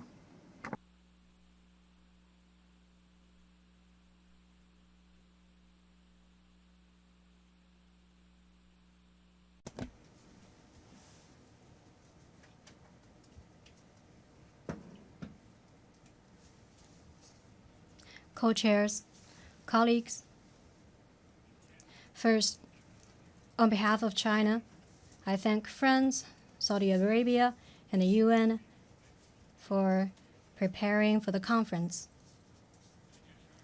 In December last year, a resolution was adopted at the General Assembly asking to hold a conference with the theme of peaceful settlement of the question of Palestine and the implementation of the two-state solution. Today, we're gathering here at the UN for comprehensive, just, and lasting peace between Palestine and Israel to send the strongest voice ever calling for political settlement of the two-state solution. But at this very moment, the war flames are still raging in Gaza, innocent lives are still being lost, and unprecedented humanitarian crisis persists, eroding the very foundation for implementing the two-state solution. Under the current urgent circumstances, the international community must not only sit down for solution, but also stand up for action, taking real steps to advance the two-state solution. To this end, China's proposals are as followed. First, we must pursue a comprehensive ceasefire with the utmost urgency to ease the humanitarian crisis. For over 600 days of the conflict, Gaza has already been reduced to rubble and ruins. Amid the hail of bullets and shells, civilian safety cannot be guaranteed, let alone progress toward a political solution. The authority of the Security Council must be upheld. China urges all relevant parties to earnestly implement the relevant Security Council and UNGA resolutions, immediately cease hostilities in Gaza, and promptly release hostages and those held captive. China asks Israel to fulfill its obligations under international humanitarian law, immediately and fully restore humanitarian access to Gaza, and supports the UN and international organizations in playing a leading role in delivering aid to Gaza. China calls on the Security Council to take all actions necessary to end this worst humanitarian catastrophe of the 21st century as soon as possible and create practical conditions for implementing the two-state solution. Second, We must uphold the principle of Palestinians governing Palestine for the governance of Gaza and the West Bank. Gaza and the West Bank are inseparable parts of the Palestinian territory. Any forced alteration of Gaza's status and encroachment upon the West Bank will bring no peace, but only new chaos, and bring a failing prospect of the two-state solution. China firmly opposes all words and deeds that violate international law and that seek to hollow out the two-state solution. China opposes settlement building, supports the Gaza reconstruction plan endorsed by the Arab Summit and the OIC Ministerial, and supports the PA in exercising effective jurisdiction over all Palestinian territory, including Gaza and the West Bank. China is ready to contribute its share to Gaza reconstruction. Third, we must support internal solidarity of Palestine and assist Palestine in strengthening governance capacity and economic resilience. Different factions in Palestine should seek common grounds and unite as one, which is the political precondition for an independent state of Palestine. China has long been dedicated to advancing national solidarity and unity of Palestine and supported the PA in strengthening authority, governance capacity, and effectiveness. Last year, in July, China invited all Palestinian factions to Beijing for reconciliation talks with the signing of a Beijing Declaration. Economy and livelihood are the material foundation for Palestinian sustainable development. China, through bilateral and multilateral channels, provides aids and training programs for Palestine. And China is ready to join the international community to continue humanitarian assistance and development support to Palestine. Fourth, we must safeguard the peace momentum for implementing the two-state solution. The current conflict is the bitter consequence of the prolonged marginalization of the question of Palestine. Now it awakens global attention. International sympathy for Palestine and support for the two-state solution have reached unprecedented levels. We all should seize this opportunity to demonstrate greater resolve and build stronger synergy to translate the two-state solution into action. China firmly supports the establishment of an independent state of Palestine based on the 1967 borders, with East Jerusalem as its capital and enjoying full sovereignty. China calls on the UN to promptly admit Palestine as a full member state. China urges relevant countries not to set obstacles in the process, and appeals to countries that haven't yet recognized Palestine to do so without delay. Fifth, we must have a vision of common, comprehensive, cooperative, and sustainable security for achieving lasting peace and stability in the Middle East. The question of Palestine is the core of the Middle East issue, while situation in the Middle East also impacts the prospect for resolving the question of Palestine. China maintains that Palestine, Israel, and all the other regional countries rely on each other to enjoy security. Unilateral security approaches are untenable. Only common security can guarantee lasting peace by eliminating the breeding grounds for violence and hatred. Israel's legitimate security concerns should be respected, and Palestine's rights to existence, statehood, and development must also be realized. China sincerely hopes to see the peaceful coexistence of regional states at an early date, which will lead to peace, stability, and shared prosperity of the region.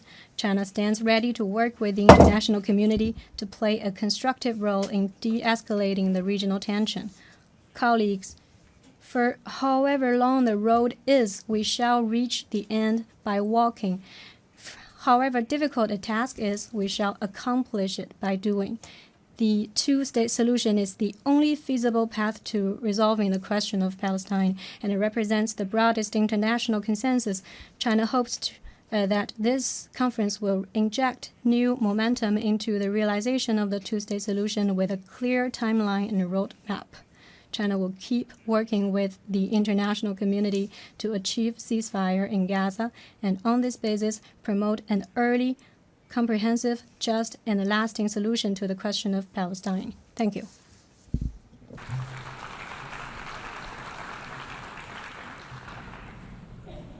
Je remercie. I thank the Special Envoy of the Government of China on the Middle East issue. I now give the floor to His Excellency Armanata Christiawan Nasir, Vice Minister for Foreign Affairs of Indonesia.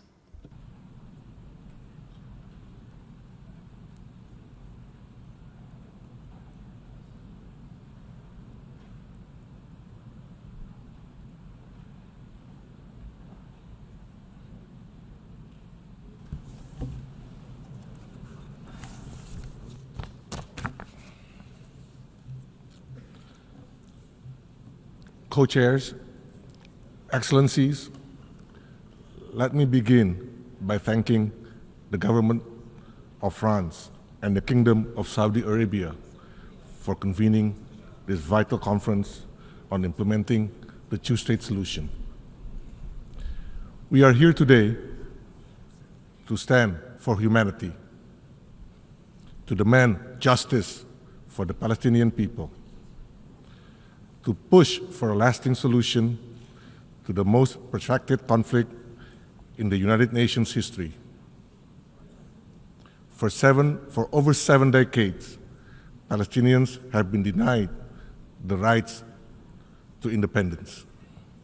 Today, they are being denied not only for freedom, but the right to live as human beings, the right to exist. Every day, the toll of human suffering rises. Civilians perish while queuing for food. The very fabric of Palestinian society is being torn apart. When food aid becomes a death sentence, how much worse must it get before we act? We have all spoken loudly. We have condemned. But now we must ask, how much longer will we allow this to continue? How much more life must be lost before the multilateral system fulfill its purpose to uphold peace and justice? Excellencies, Indonesia is proud to co-chair the Roundtable on Security with Italy. We bring the voice of solidarity, of principles, and of actions. This conference must be more than just another UN gathering. It must be a rallying point for global conscience. The future must not be a one-state reality built on annexation and apartheid. It must be a two-state solution where Israel and Palestine living side by side in peace and security within recognized borders based on the 1967 line, in accordance with international law, UN resolutions, and international agreements. We therefore welcome the joint statement and leadership of nearly 30 countries calling for an end to the war and humanitarian crisis in Gaza. We also welcome other global initiatives supporting the state of Palestine. These efforts must be the spark, not the ceiling of our ambitions. Against this backdrop, let me highlight 3 essential points. First, recognition is not symbolic, it's strategic. Recognizing Palestine is not a favor, it is a duty under international law. To recognize Palestine is to stand for justice. It is to believe in the UN Charter. It is to level the diplomatic playing field. A two-state solution begins with political recognition. Only then can genuine peace negotiation take place. Only then can we end the illegal occupation as confirmed by the International Court of Justice. Second, hostilities must end. A ceasefire is not a tactic, it is a moral imperative. Humanitarian aid must flow. Civilians must be protected for both Palestinians and Israelis. President Prabowo has affirmed Indonesia's readiness to contribute to peace, including through providing personnel to support stabilization force efforts in Gaza under a UN mandate. We are not just advocating for peace, we are ready to help build it on the ground. Third, the future of Palestine must be Palestinian-led. Rebuilding Gaza and shaping its political future must be owned by the Palestinian people. No one can build a state of Palestine, only Palestinians can. Any attempt to forcibly displace them or impose conditions on their sovereignty must be firmly rejected. A strong, unified state of Palestine with full control over its territory, institution, and foundation is the foundation for sustainable peace. Only then can Israel truly be welcomed as a peaceful neighbor in a secure Middle East.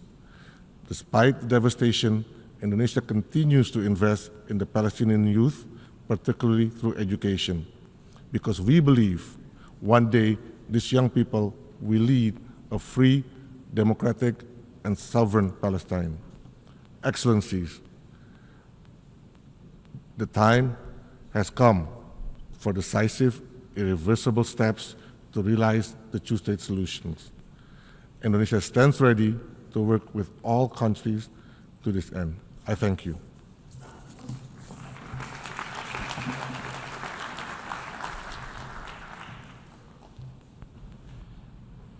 Je remercie le I thank the Vice Minister for Foreign Affairs of Indonesia, and I now give the floor to His Excellency, Mr. David Lammy, the Secretary of State for Foreign Affairs, Commonwealth and Development, United Kingdom.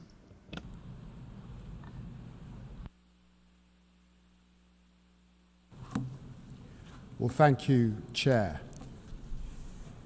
We gather today at a dark moment. 660 days since the Israeli hostages were first cruelly taken by Hamas terrorists. There is no possible justification for this suffering and only a clear duty that we help to bring it to an end. The devastation in Gaza is heartbreaking. Children are starving, and Israel's drip feeding of aid has horrified the world. These are an affront to the values of the Charter of the United Nations. Last week, Britain led 28 countries in demanding an immediate end to this terrible war, and we set the region on a path to a better future. That requires not just an immediate ceasefire, but a plan to make it last. Colleagues, our history means that Britain bears a special burden of responsibility to support the two-state solution. In the last 12 months, the United Kingdom government has repeatedly taken action in the face of the current crisis. We restored funding to UNRWA. We suspended arms exports that could be used in Gaza. We provided tens of millions of pounds in humanitarian assistance. We signed a landmark agreement with the Palestinian Authority, and we stood up for the independence of the international courts. We have delivered 3 sanctions packages on violent settlers, and we suspended trade negotiations with the Israeli government, and we sanctioned far-right Israeli ministers for incitement. Yet, dear friends, the situation on the ground continues to worsen, and the two-state solution is in peril. And so to reach that better future, we must first reflect on the past. 108 years ago, my predecessor as British Foreign Secretary, Arthur Balfour, signed the declaration that bears his name. It helped lay the foundations for a homeland for the Jewish people. And Britain can be proud of that. Our support for Israel, its right to exist, and the security of its people is steadfast. However, the Balfour Declaration came with the solemn promise that nothing shall be done, nothing which may prejudice the civil and religious rights of the Palestinian people as well. And colleagues, this has not been upheld, and it is a historical injustice which continues to unfold. As diplomats and politicians, we have become accustomed to uttering the words, a two-state solution. Countless times, this Assembly and the Security Council has proclaimed that there must be a two-state resolution. Resolution after resolution. Resolution 181, Resolution 242, Resolution 446, Resolution 1515, Resolution 2334. These cannot be just numbers on a page, but the conviction of a deeply frustrated world. Chairs, Hamas must never be rewarded for the monstrous attack on October the 7th. It must immediately release the hostages, agree to an immediate ceasefire, accept it will have no role in governing Gaza, and commit to disarmament.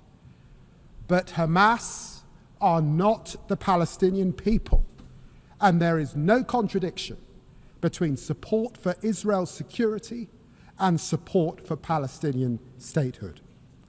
Indeed, the opposite is true. Let me be clear. The Netanyahu government's rejection of a two-state solution is wrong. It's wrong morally and it's wrong strategically.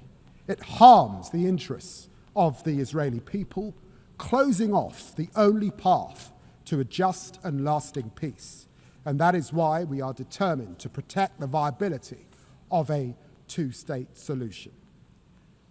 And so it is with the hand of history on our shoulders that His Majesty's government therefore intends to recognize the state of Palestine when the UN General Assembly gathers in September here in New York.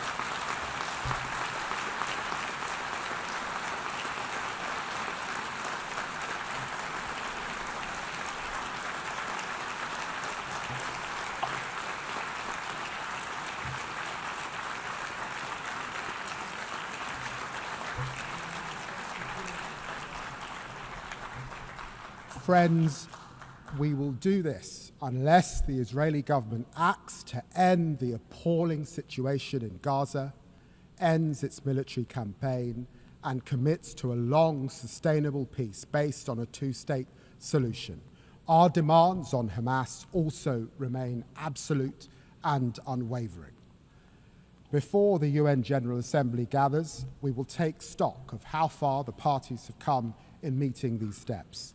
No one side will have a veto on recognition through their actions or inactions.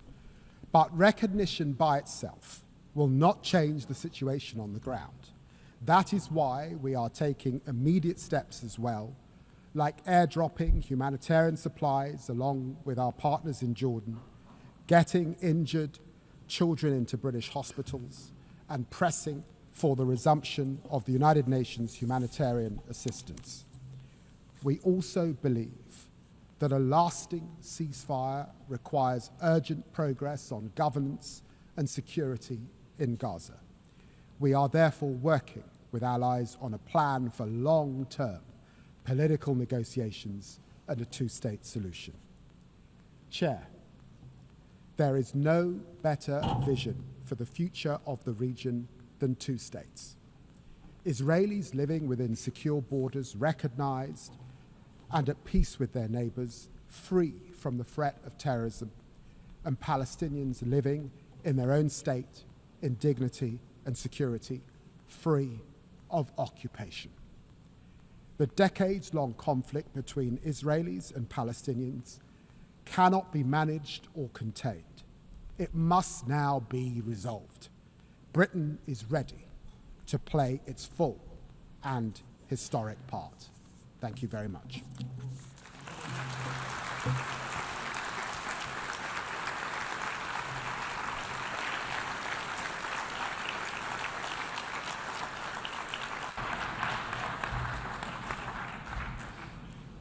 Je remercie très...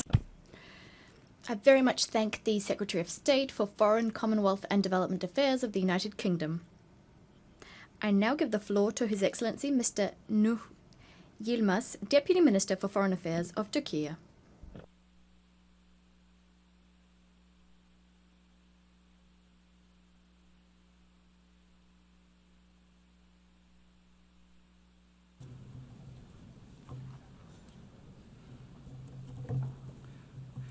Esteemed ministers, excellencies, dear colleagues, I would like to start by expressing my appreciation to the co-chairs, France and Saudi Arabia, for taking the lead to revitalize the efforts for the implementation of the two-state solution. I also express our thanks to our fellow co-chair, Ireland, in the working group on preserving the two-state solution for its close cooperation. The two-state solution remains central to not only the peaceful settlement of the conflict, but also to preserving sustainable peace and security in the broader region. We should remember the reason why the two-state solution is not achieved so far: occupation. Therefore, any realistic solution has to face with this cruel nature of the occupation. In other words, the root cause of the problem, i.e., the Israeli occupation of the Palestinian territory, should be addressed for any viable solution. Again, let me remind you that the reason why this conference was delayed was Israel's attacks on Iran. This is a testament to the urgency of ending Israel's aggression, expansionism, and policy of strategic destabilization in the region. Israel has strategically been exporting instability to the whole region by seeking for endless wars with hegemonic intentions. No central authority is spared, weakened state structures are sought, failed states are desired and even engineered. That begins and ends with the establishment of a sovereign Palestinian state, based on the 1967 borders with East Jerusalem as its capital. Horrendous images of innocent civilians, children, babies dying from hunger or shootings in Gaza shake all of us. The images that come out of Gaza in the 21st century will haunt humanity for the years to come. The genocide committed by Israel in Gaza is a dark stain on the international order. There are signs that the international order is being adversely affected by the continuation of this genocide. The rules-based international system is being called into question. An immediate and permanent ceasefire is the most urgent priority. Under the current circumstances, a ceasefire is not possible if the aggressor is not forced to do so.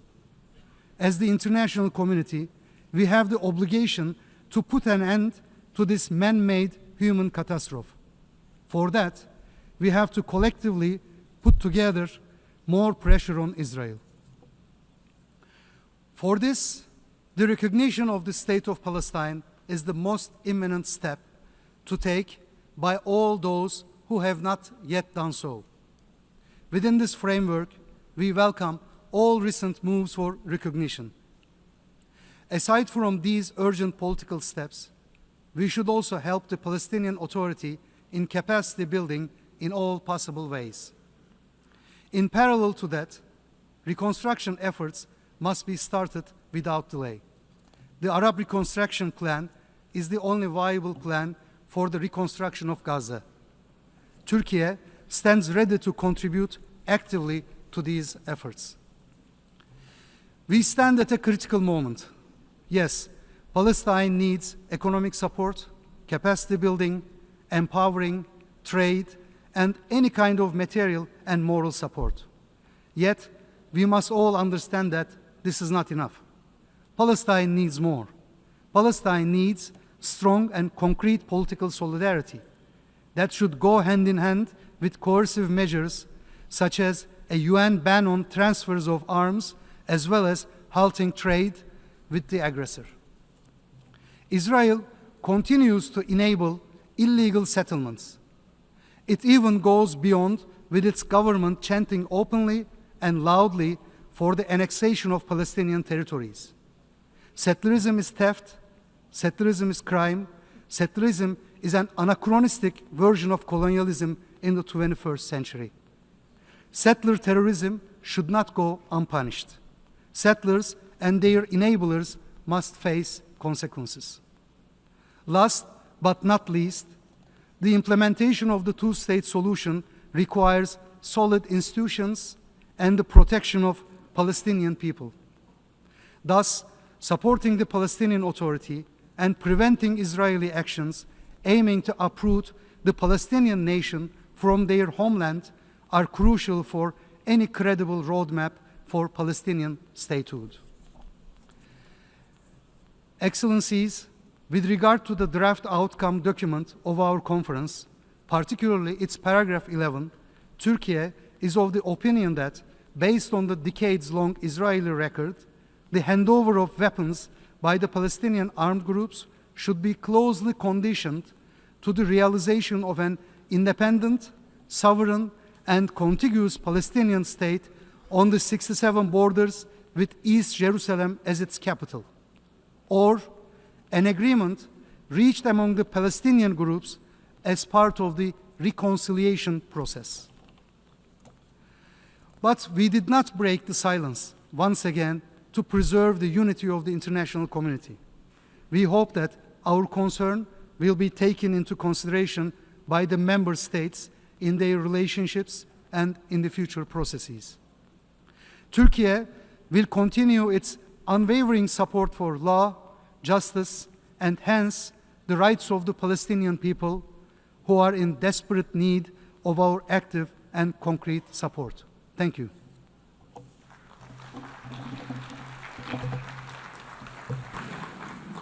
أشكر معالي نائب وزير. I thank His Excellency the Vice Minister of Turkey, and I now give the floor to Mr. Emir Higgins, the Minister of Ireland. Thank you very much. And I would like to begin by thanking our co-chairs, France and Saudi Arabia, for bringing us together today for this important and historic day. On behalf of Ireland, I reaffirm our unequivocal support for advancing the two-state solution. I endorse the conference outcome document, and I encourage other UN members to do the same. I welcome the announcement by France that it will recognise the State of Palestine, and I acknowledge the statement we've just heard from the United Kingdom. As we meet here today, Palestinians in Gaza are enduring unconscionable suffering. The humanitarian situation has reached catastrophic levels. Mass starvation is spreading across the Gaza Strip. Babies are dying because of a man-made famine. Violence, thirst, starvation are killing people every day. We are seeing the destruction of homes, of hospitals, of lives. The July IPC hunger classification, which was published today, tells us the worst-case scenario of famine is now unfolding in Gaza. The humanitarian system in Palestine is crumbling right when it is needed the most. Israeli hostages remain in captivity with immense suffering for them and their families. And let me reiterate Ireland's unequivocal condemnation of the heinous terrorist attack by Hamas on Israel on the 7th of October. We urgently need to see a ceasefire, and we urgently need to see the release of all hostages. I thank Egypt, Qatar, and the United States for their efforts in securing progress as mediators. There must be an influx of life-saving aid to the people of Gaza. Humanitarian pauses and corridors are long overdue, and they are the bare minimum of what is required. Israel must let aid enter Gaza in sufficient quantities and let the UN and humanitarian organisations do their life-saving work. But instead, people are being killed trying to access aid. Children are starving before our eyes. Aid workers have been killed. This appalling situation shames us all. It is an affront to our common humanity, and it is an affront to the charter of this very organisation. For decades, we have known the only path to a just and a lasting solution to the Israeli-Palestine conflict is the two-state solution. Two states, Israel and Palestine, living side by side in peace and in security. But for decades, we've seen collective failure to take collective and meaningful action. Today, to those suffering in Gaza and in the West Bank, the two-state solution must seem out of reach. But it cannot be. It cannot be about the long term.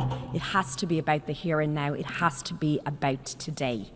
And the two-state solution is key to achieving the most urgent goal, securing an immediate and sustainable ceasefire and the release of all hostages. The two-state solution is indispensable because it would deliver long-term peace, stability and security for the region as a whole. It is recognised clearly in the UN Security Council Resolution 2735, which rejects any attempt at demographic or territorial change in the Gaza Strip, including any actions that reduce the territory of Gaza. And it also reaffirms the importance of unifying the Gaza Strip with the West Bank under the Palestinian Authority. And yet, these principles are flouted with total impunity. We cannot stand by. We must demonstrate more clearly that we afford equal value to the security of Israelis and Palestinians. We, the international community, must act. We do not underestimate the difficult journey that lies ahead. In Ireland, we know this from our own experience of overcoming conflict. As former President Mary Robinson said yesterday, the arc of peace is long. And while each conflict is different, Ireland stands ready to share our relevant experience from our peace process. Ireland recognised the state of Palestine last year. We did that because we believe in the equal right to self-determination, to peace, to security, and to dignity for both Israelis and Palestinians alike.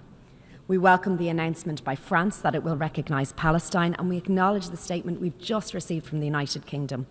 We encourage other countries to recognise Palestine. We encourage those who have not done so to recognise the State of Israel. The outcome of this high-level conference must be a clear signal to the Palestinian people that we support their right to self-determination and that we support the choice of the Palestinian leadership to achieve this through a peaceful political pathway. We welcome the commitments made by President Abbas in this regard. I reaffirm Ireland's support for the Palestinian Authority and its reform agenda. I call on Israel to release the revenues owed to the Palestinian Authority that it is withholding, revenues collected in tax that are necessary to fund vital services and to pay the salaries of workers in Palestine. This conference must be a turn. You will just have seen my statement to the UN General Assembly. What I laid out is that the United Kingdom is now on a pathway to recognize the state of Palestine in September before UNGA.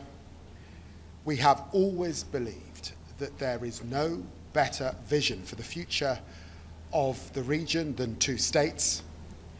I'll let my words earlier speak for themselves, but I'm very happy to take a few questions. Let me start with the BBC. Tom Bateman from the BBC, Foreign Secretary, thank you. There is a diminishing amount of Palestine left to recognise. Your critics will say this is because successive UK governments have empowered and facilitated Israeli governments that have made that very state unviable territorially and through the use of arms. How do you address the UK's responsibility when it comes to this? And why has it taken starvation to make you act now? And also, if I may, how much pressure is the UK government putting on the Israeli leadership to allow journalists independent access to Gaza? Well, look, let me be clear. Since coming to office, we restored funding to UNRWA. It was important that we took a sober decision to suspend arms sales to Israel that could be used in Gaza. And of course, working with our partners, we've done everything possible to get the humanitarian aid into Gaza, to get those trucks in, and to ensure that we fund UK Med. And we've treated 24,000 Palestinians in that period. But the decision that we have taken today puts us on a pathway towards recognition.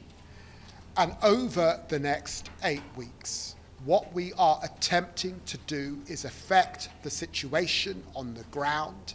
We have seen the most horrific scenes. The global community is deeply offended by children being shot and killed as they reach out for aid. The time has come for a ceasefire. The time has come to see those hostages released, and the time has come to abate the suffering of the Palestinian people in Gaza, to get them the aid and the medical equipment and supplies that they need. And it is my sincere hope that the decision that we have taken today affects the situation on the ground, and we get to that ceasefire, we get to those hostages coming out as soon as possible. And let me say, it has always been the position of the United Kingdom government that we support aid workers, and we abhor the loss of life of aid workers. And of course, it's essential that journalists are able to go about their business in Gaza and report the facts as they see it without fear or favour. Al Jazeera. Al-Arabiya. Oh. I think I had a question for Al Jazeera. I was told Al Jazeera. Is Al Jazeera here? Al-Arabiya. Right here. Yeah. Thank you, Foreign Secretary. Two questions. Number one is, did your Prime Minister give a heads up to the U.S. President yesterday that he would be making this announcement today? And second question, your recognition of Palestine is conditioned, as you said. It's a pathway to recognition. Why is there this conditionality, and how will your government decide if Israel has met the conditions or not? Well, let me state it wouldn't be right for me to comment on private conversations between our Prime Minister and the President of the United States, except to say, as you know, that the United Kingdom has the most special of relationships with the United States. We have always been clear that no country has a veto on solemn decisions that we make in the United Kingdom, and you will have seen in my statement that I made reference to the unique position of the UK in relation to the situation we see in Israel and Gaza and the occupied territories and the Balfour Declaration. And we have made a decision that puts us on a pathway to recognition next month. But what we have attempted to do is to affect the situation on the ground. And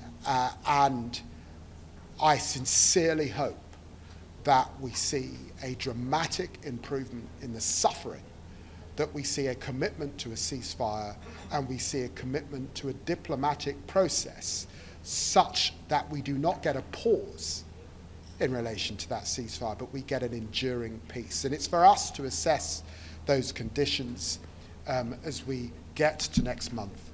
But the undertaking I made in the General Assembly just a few minutes ago is a solemn undertaking in front of the whole global community. PA, I think. The PA.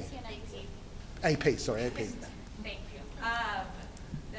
To follow up on Tom's question, what the French government has said it's willing to take actions, calling on the EU to implement unfreeze money that Israel owes to the Palestinian Authority, to be able to sanction any Israeli settlers that are targeting West Bank settlements.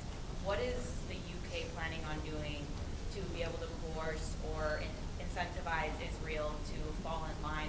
Will there be an arms embargo? Will there be any sanctions against Israel if they do not comply in this? Well, the United Kingdom has already taken steps to sanction violent settlers on the ground, and these are decisions that other countries have not taken. We also took decisions to sanction Ben Gvir and Smodrik, and these are decisions that the European Union have not yet taken. We indicated 27 foreign ministers came together with me in a statement just 2 weeks ago, and we indicated that we would take further steps to affect the situation on the ground, and we are clear about that. But today is about achieving the abatement of the suffering that we see on the ground.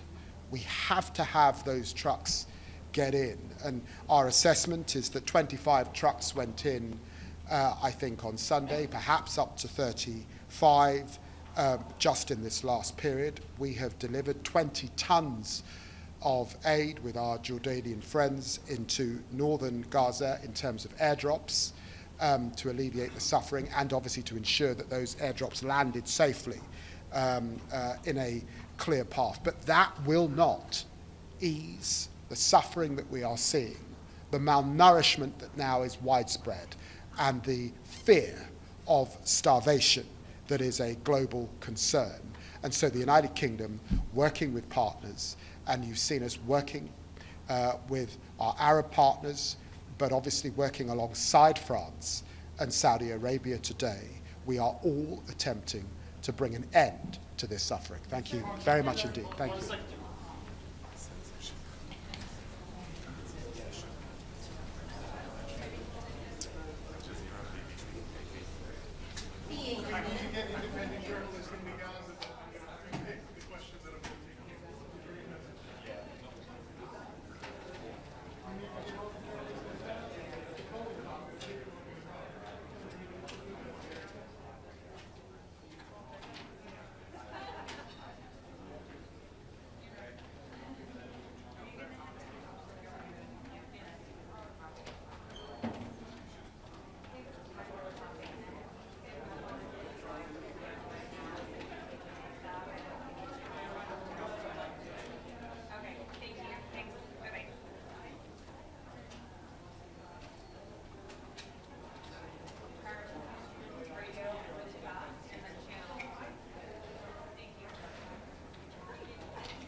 Thank you.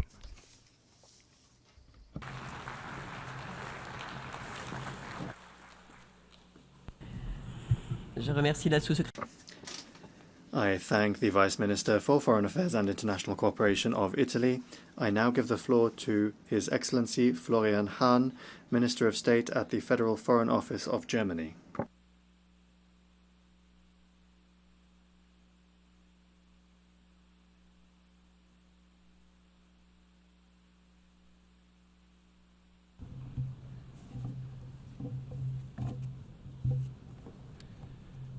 Co-chairs, Excellencies, ladies and gentlemen, let me start by thanking France and Saudi Arabia for convening this important conference. Our convening today takes place against the backdrop of the ongoing war in Gaza, raging for more than 20 months now. Nothing can be stronger, more pressing reminder of the need to resolve the Israeli-Palestinian conflict and to take action towards peace and the two-state solution. The humanitarian situation in Gaza remains utterly unacceptable. Hostages, including 7 German citizens, are still in Hamas's captivity.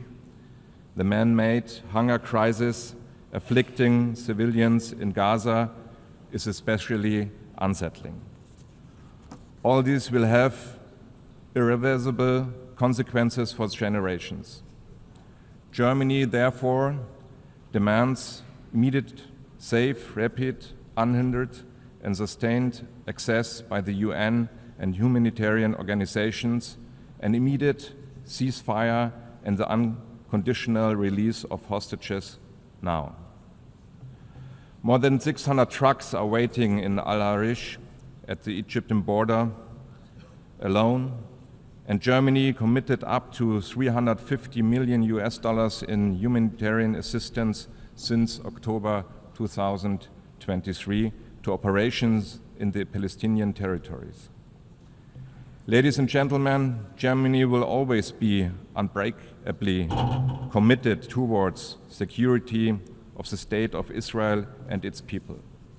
And it is our firm conviction that ultimately only the two-state solution with a Palestinian state existing side by side in peace and security will guarantee Israel's existence as a Jewish and democratic state.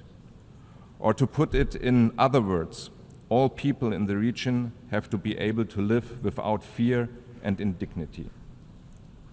After the horrendous terrorist attack of Hamas on the 7th October and the brutal war that followed since 20 months, one thing is clear. Managing the conflict is not longer an option. We finally need to solve it. The suffering of people has to end. We therefore appreciate that discussions on the day after in Gaza are a key part on this conference. As Germany, we suggest the following. First, Hamas must neither govern Gaza nor be a threat to Israel. For this reason, we stand ready to help providing security by concrete measures, including through EU missions such as UBAM, Rafah, and UPOL COPS, and support to the United States Security Coordinator for Israel and Palestinian Authority. We do this in cash and in kind. Second, we welcome the Arab plan for the day after. Any day after plan needs local Palestinian and Arab ownership. Gaza belongs to the Palestinians and must be rebuilt. Third, we state loud and clear that the Palestinian Authority, as sole legitimate representative of the Palestinian people, must play the key role in the future governance arrangement. For this reason, let me confirm that Germany stands ready to play an important role in the reconstruction of Gaza and supports the international efforts of Egypt and other partners. We are considering to co-convene a reconstruction conference soon after the ceasefire is achieved. Ladies and gentlemen, it is our clear policy to protect the viability of the two-state solution. We push back against any attempt to weaken or destroy it, be it on the ground or in the political sphere. For this reason, 3 legal arguments in line with long-standing EU positions are key to our policy. First, we do not and will not recognize any changes to the 1967 borders unless agreed upon by the parties.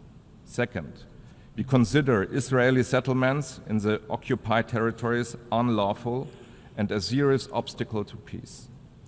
Third, we respect the ICJ's advisory opinion of the 19th July 2024 and act in line with its stipulations. Ultimately, we want to see an independent, democratic, and viable Palestinian state existing side by side in peace and security with Israel. 2 remarks. This state needs to be built, not just declared. The building of this state has to be made possible, not impossible. For this reason, we contribute every single day in cash and in kind to building the foundations of the future Palestinian state.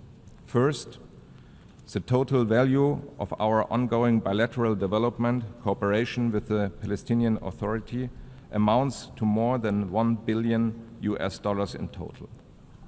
We work for better institutions, efficient Palestinian municipalities, and improved water services and infrastructure. Second, we strengthen the Palestinian economy through education, vocational training, and the work programs, and we call on Israel to release this tax revenue which belong to the Palestinian Authority under the provisions of the Paris Protocol. Third, we support civil society, peace building, dialogue, and shared society initiatives that pave the way for a better understanding of both societies. Joint narratives for peace are more important than ever. Ladies and gentlemen, even if it seems like a very remote perspective, while there is a war in Gaza and while there are very negative trends in the West Bank, a two-state solution must be negotiated by Israel and the Palestinians. As Germany, we have said to recognize a Palestinian state rather at the end of such negotiations. This is still our position, but we do see that Israeli policies are currently pointing in the opposite direction. This is utterly wrong and not serving Israel's long-term security interests.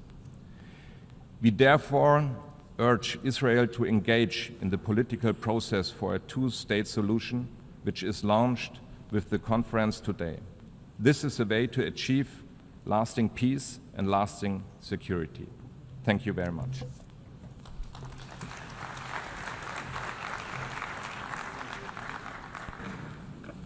I thank His Excellency, the Minister of State of Germany, and now give the floor to Her Excellency Minna-Lina Lind, Deputy Minister for Foreign Affairs of Estonia.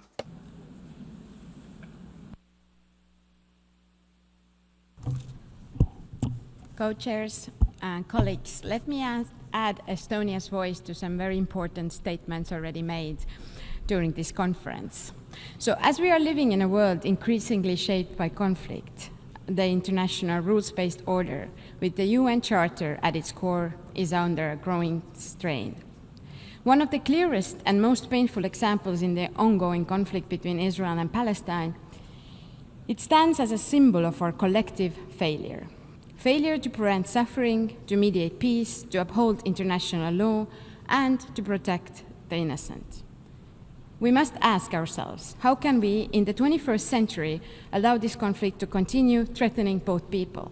How many more generations must grow up amid rockets and rubble before we say enough?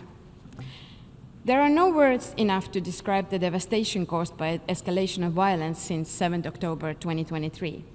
We must continue to strongly demand the protection of civilians, the release of hostages, distribution of life-saving aid at scale, and accountability for violations of international law.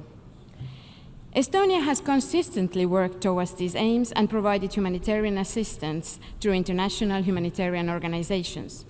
Ending the devastation in Gaza is not only a political imperative, it is a moral one. To truly end the cycle of violence, we must address its underlying causes. The only comprehensive path forward is the two-state solution, a viable independent Palestine and a secure and recognized Israel. Two peoples living side by side in peace, dignity, and security.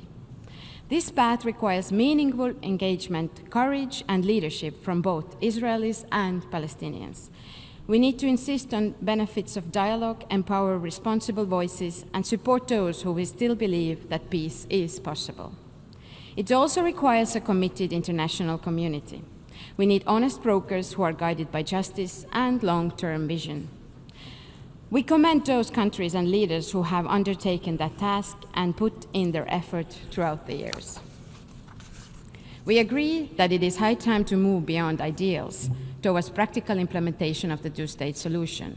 To this end, Estonia welcomes and supported the convening of this conference and is an active member of the Global Alliance for the Implementation of the Two-State Solution. There have been many valuable ideas on how to accelerate the implementation of the two-state solution, and we are ready to do our part. It has to start today. In order to materialize an independent Palestinian state, we need to strengthen the Palestinian Authority and Palestinian institutions. Estonia is a long-standing supporter of the Palestinian Authority. We have had cooperation in e-governance, helping to build digital services. We have advised Palestinian police through the EU mission and trained Palestinian diplomats at the Estonian Diplomatic School. We will continue to support the Palestinian Authority and its reform agenda. Estonia is also committed donor and partner to UNRWA and will contribute to discussions on the agency's future. The road ahead is difficult, but the alternative, continued violence and despair, is unacceptable. Let us recommit ourselves to peace as a necessity. Let us work to end this war as an act of global responsibility. And let us help bring Israelis and Palestinians together, not just because they deserve peace, but because the world needs it too. Thank you.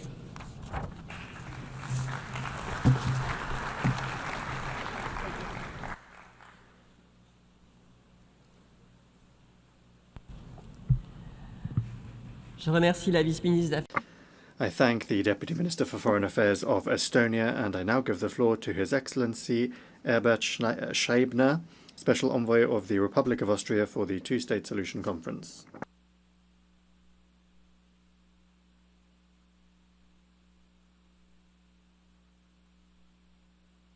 Excellencies, distinguished co-chairs, ladies and gentlemen, let me begin by expressing my appreciation to the co-chairs, France and the Kingdom of Saudi Arabia, for the convening of this very important high-level conference.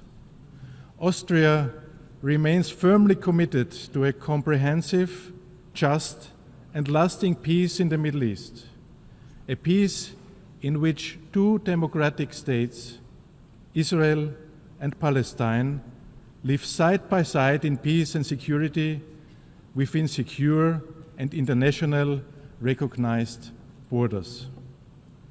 But we are not here to merely reaffirm long-held positions. We are here to support concrete progress for real steps toward the implementation of the two-state solution. Sadly, the already distant prospects for a lasting peace have moved even further out of reach ever since the horrendous terror attack by Hamas on 7th of October. And we should never forget this. As a first and crucial step towards resuming a credible peace process, the war in Gaza must end right now. To this end, Austria calls for an immediate ceasefire in line with UN Security Council's resolutions 2735, leading to a permanent end of hostilities. Hamas must unconditionally release all remaining hostages with dignity. Taking them was a crime, a terroristic act that should never have been committed. At the same time, the humanitarian situation in Gaza is nothing less than apocalyptic. Too many civilians, too many children have lost their lives in vain. The suffering of the civilian population must stop. Abiding by international humanitarian law is not optional. In an effort to alleviate the dire crisis, Austria has provided over 67 million euro in humanitarian aid to Gaza and the conflict-ridden region since hostilities began. We welcome the understanding reached between the European Union and Israel to significantly improve the distribution of aid and call for its full and swift implementation. Moreover, the United Nations and the ICRC must be fully involved in the distribution of aid. A mechanism that does not comply with the humanitarian principles and puts vulnerable people at risk defies its own purpose. The reported killing of over 1,000 Palestinians seeking aid is horrifying and unacceptable. Stabilizing both the security and humanitarian situations is a prerequisite for a second phase, the medium-term perspective. This second step is the reconstruction effort and economic support. For us, it's clear. Gaza is and will remain Palestinian. Any calls for displacement or annexation of Palestinian legal land are illegal and will not only lead to more chaos and violence in the region. But the most difficult question remains: how can a pragmatic and realistic governance arrangement be ensured for Gaza under the Palestinian Authority, in which Hamas plays no role and is fully disarmed, posing no threat to Israel? Austria welcomes the initiative of the Arab countries to present a plan for the reconstruction of Gaza. We will continue to support this plan and stand ready to contribute to its financing when the time comes for its implementation. Austria, also via the European Union, will continue to support the Palestinian Authority to help it address its most pressing needs, build international capacities, and implement its reform agenda. A strong Palestinian Authority is also in the interest of Israel. Therefore, we call on Israel to release the legitimate funds of the Palestinian Authority. Finally, on the long-term perspectives for a two-state solution. While this conference is of course an important contribution, a negotiated solution remains the only sustainable path that is in the interest of both parties. Austria therefore calls for the swift resumption of credible negotiations between the parties. Austria continues to support the Palestinian people's right to self-determination and the establishment of a democratic, viable, and continuous Palestinian state. In this regard, Austria will not recognize any changes to the 1967 borders unless agreed by the parties. Austria rejects any unilateral attempts to undermine the prospects for a two-state solution. The expansion of settlements in the occupied Palestinian territories is a clear violation of international law and an obstacle to peace. We demand that Israel holds all construction of additional settlements. The legitimate security concerns of Israel must represent a key consideration of any process leading to a two-state solution.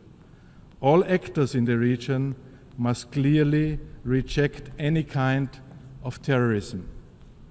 Excellencies, Austria's commitment to peace is unwavering.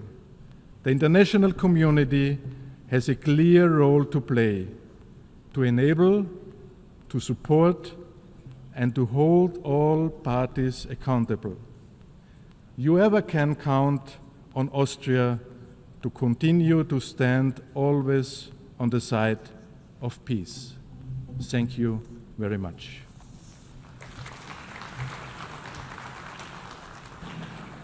I thank the Special Envoy of the Republic of Austria for the Two-State Solution Conference. I now give the floor to His Excellency Arjus Ursuljiks, Parliamentary Secretary of the Ministry for Foreign Affairs of Latvia.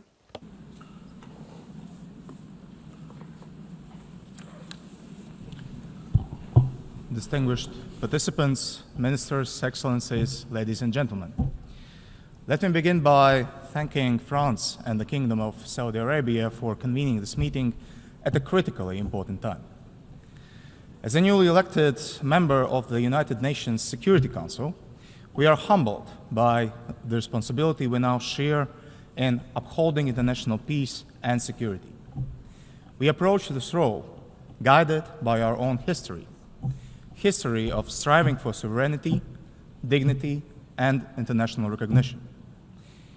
Our experience is at the foundation of our belief that we can work together and make the two-state solution a reality.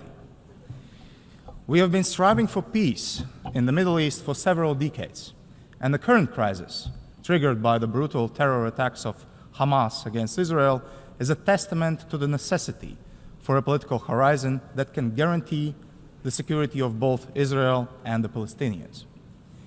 More than 1,000 civilians killed in Israel during and after 7th of October of 2023, and almost 60,000 victims in Gaza are proof that the status quo is not sustainable.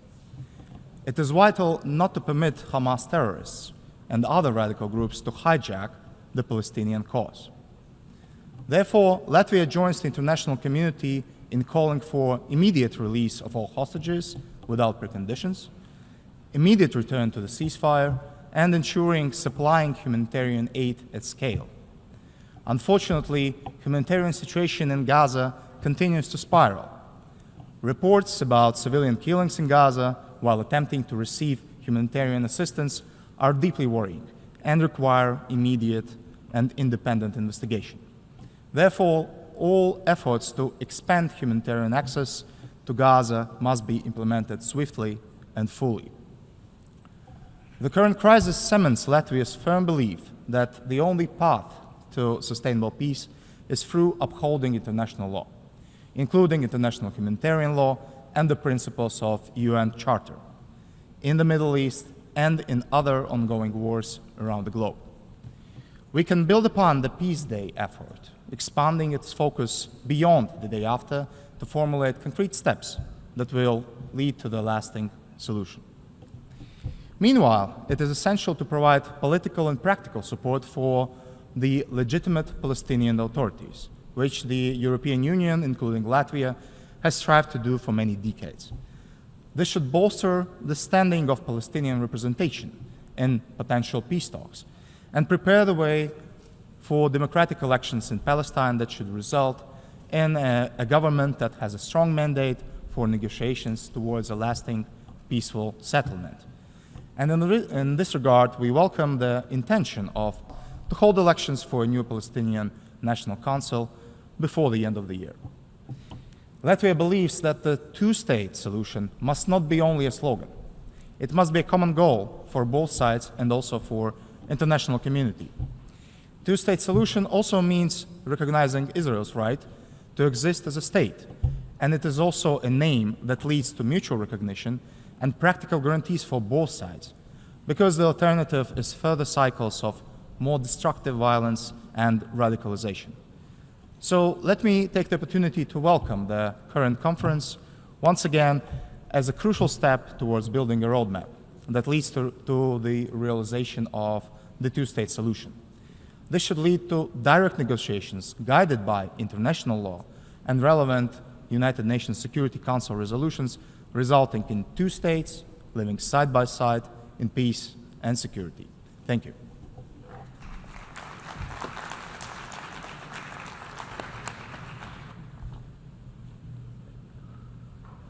Je remercie le... I thank the Parliamentary Secretary of the Ministry of Foreign Affairs of Latvia. We have exhausted the time available for the general debate for this meeting. The general debate will continue this afternoon at 3 p.m. in this hall. The meeting is adjourned.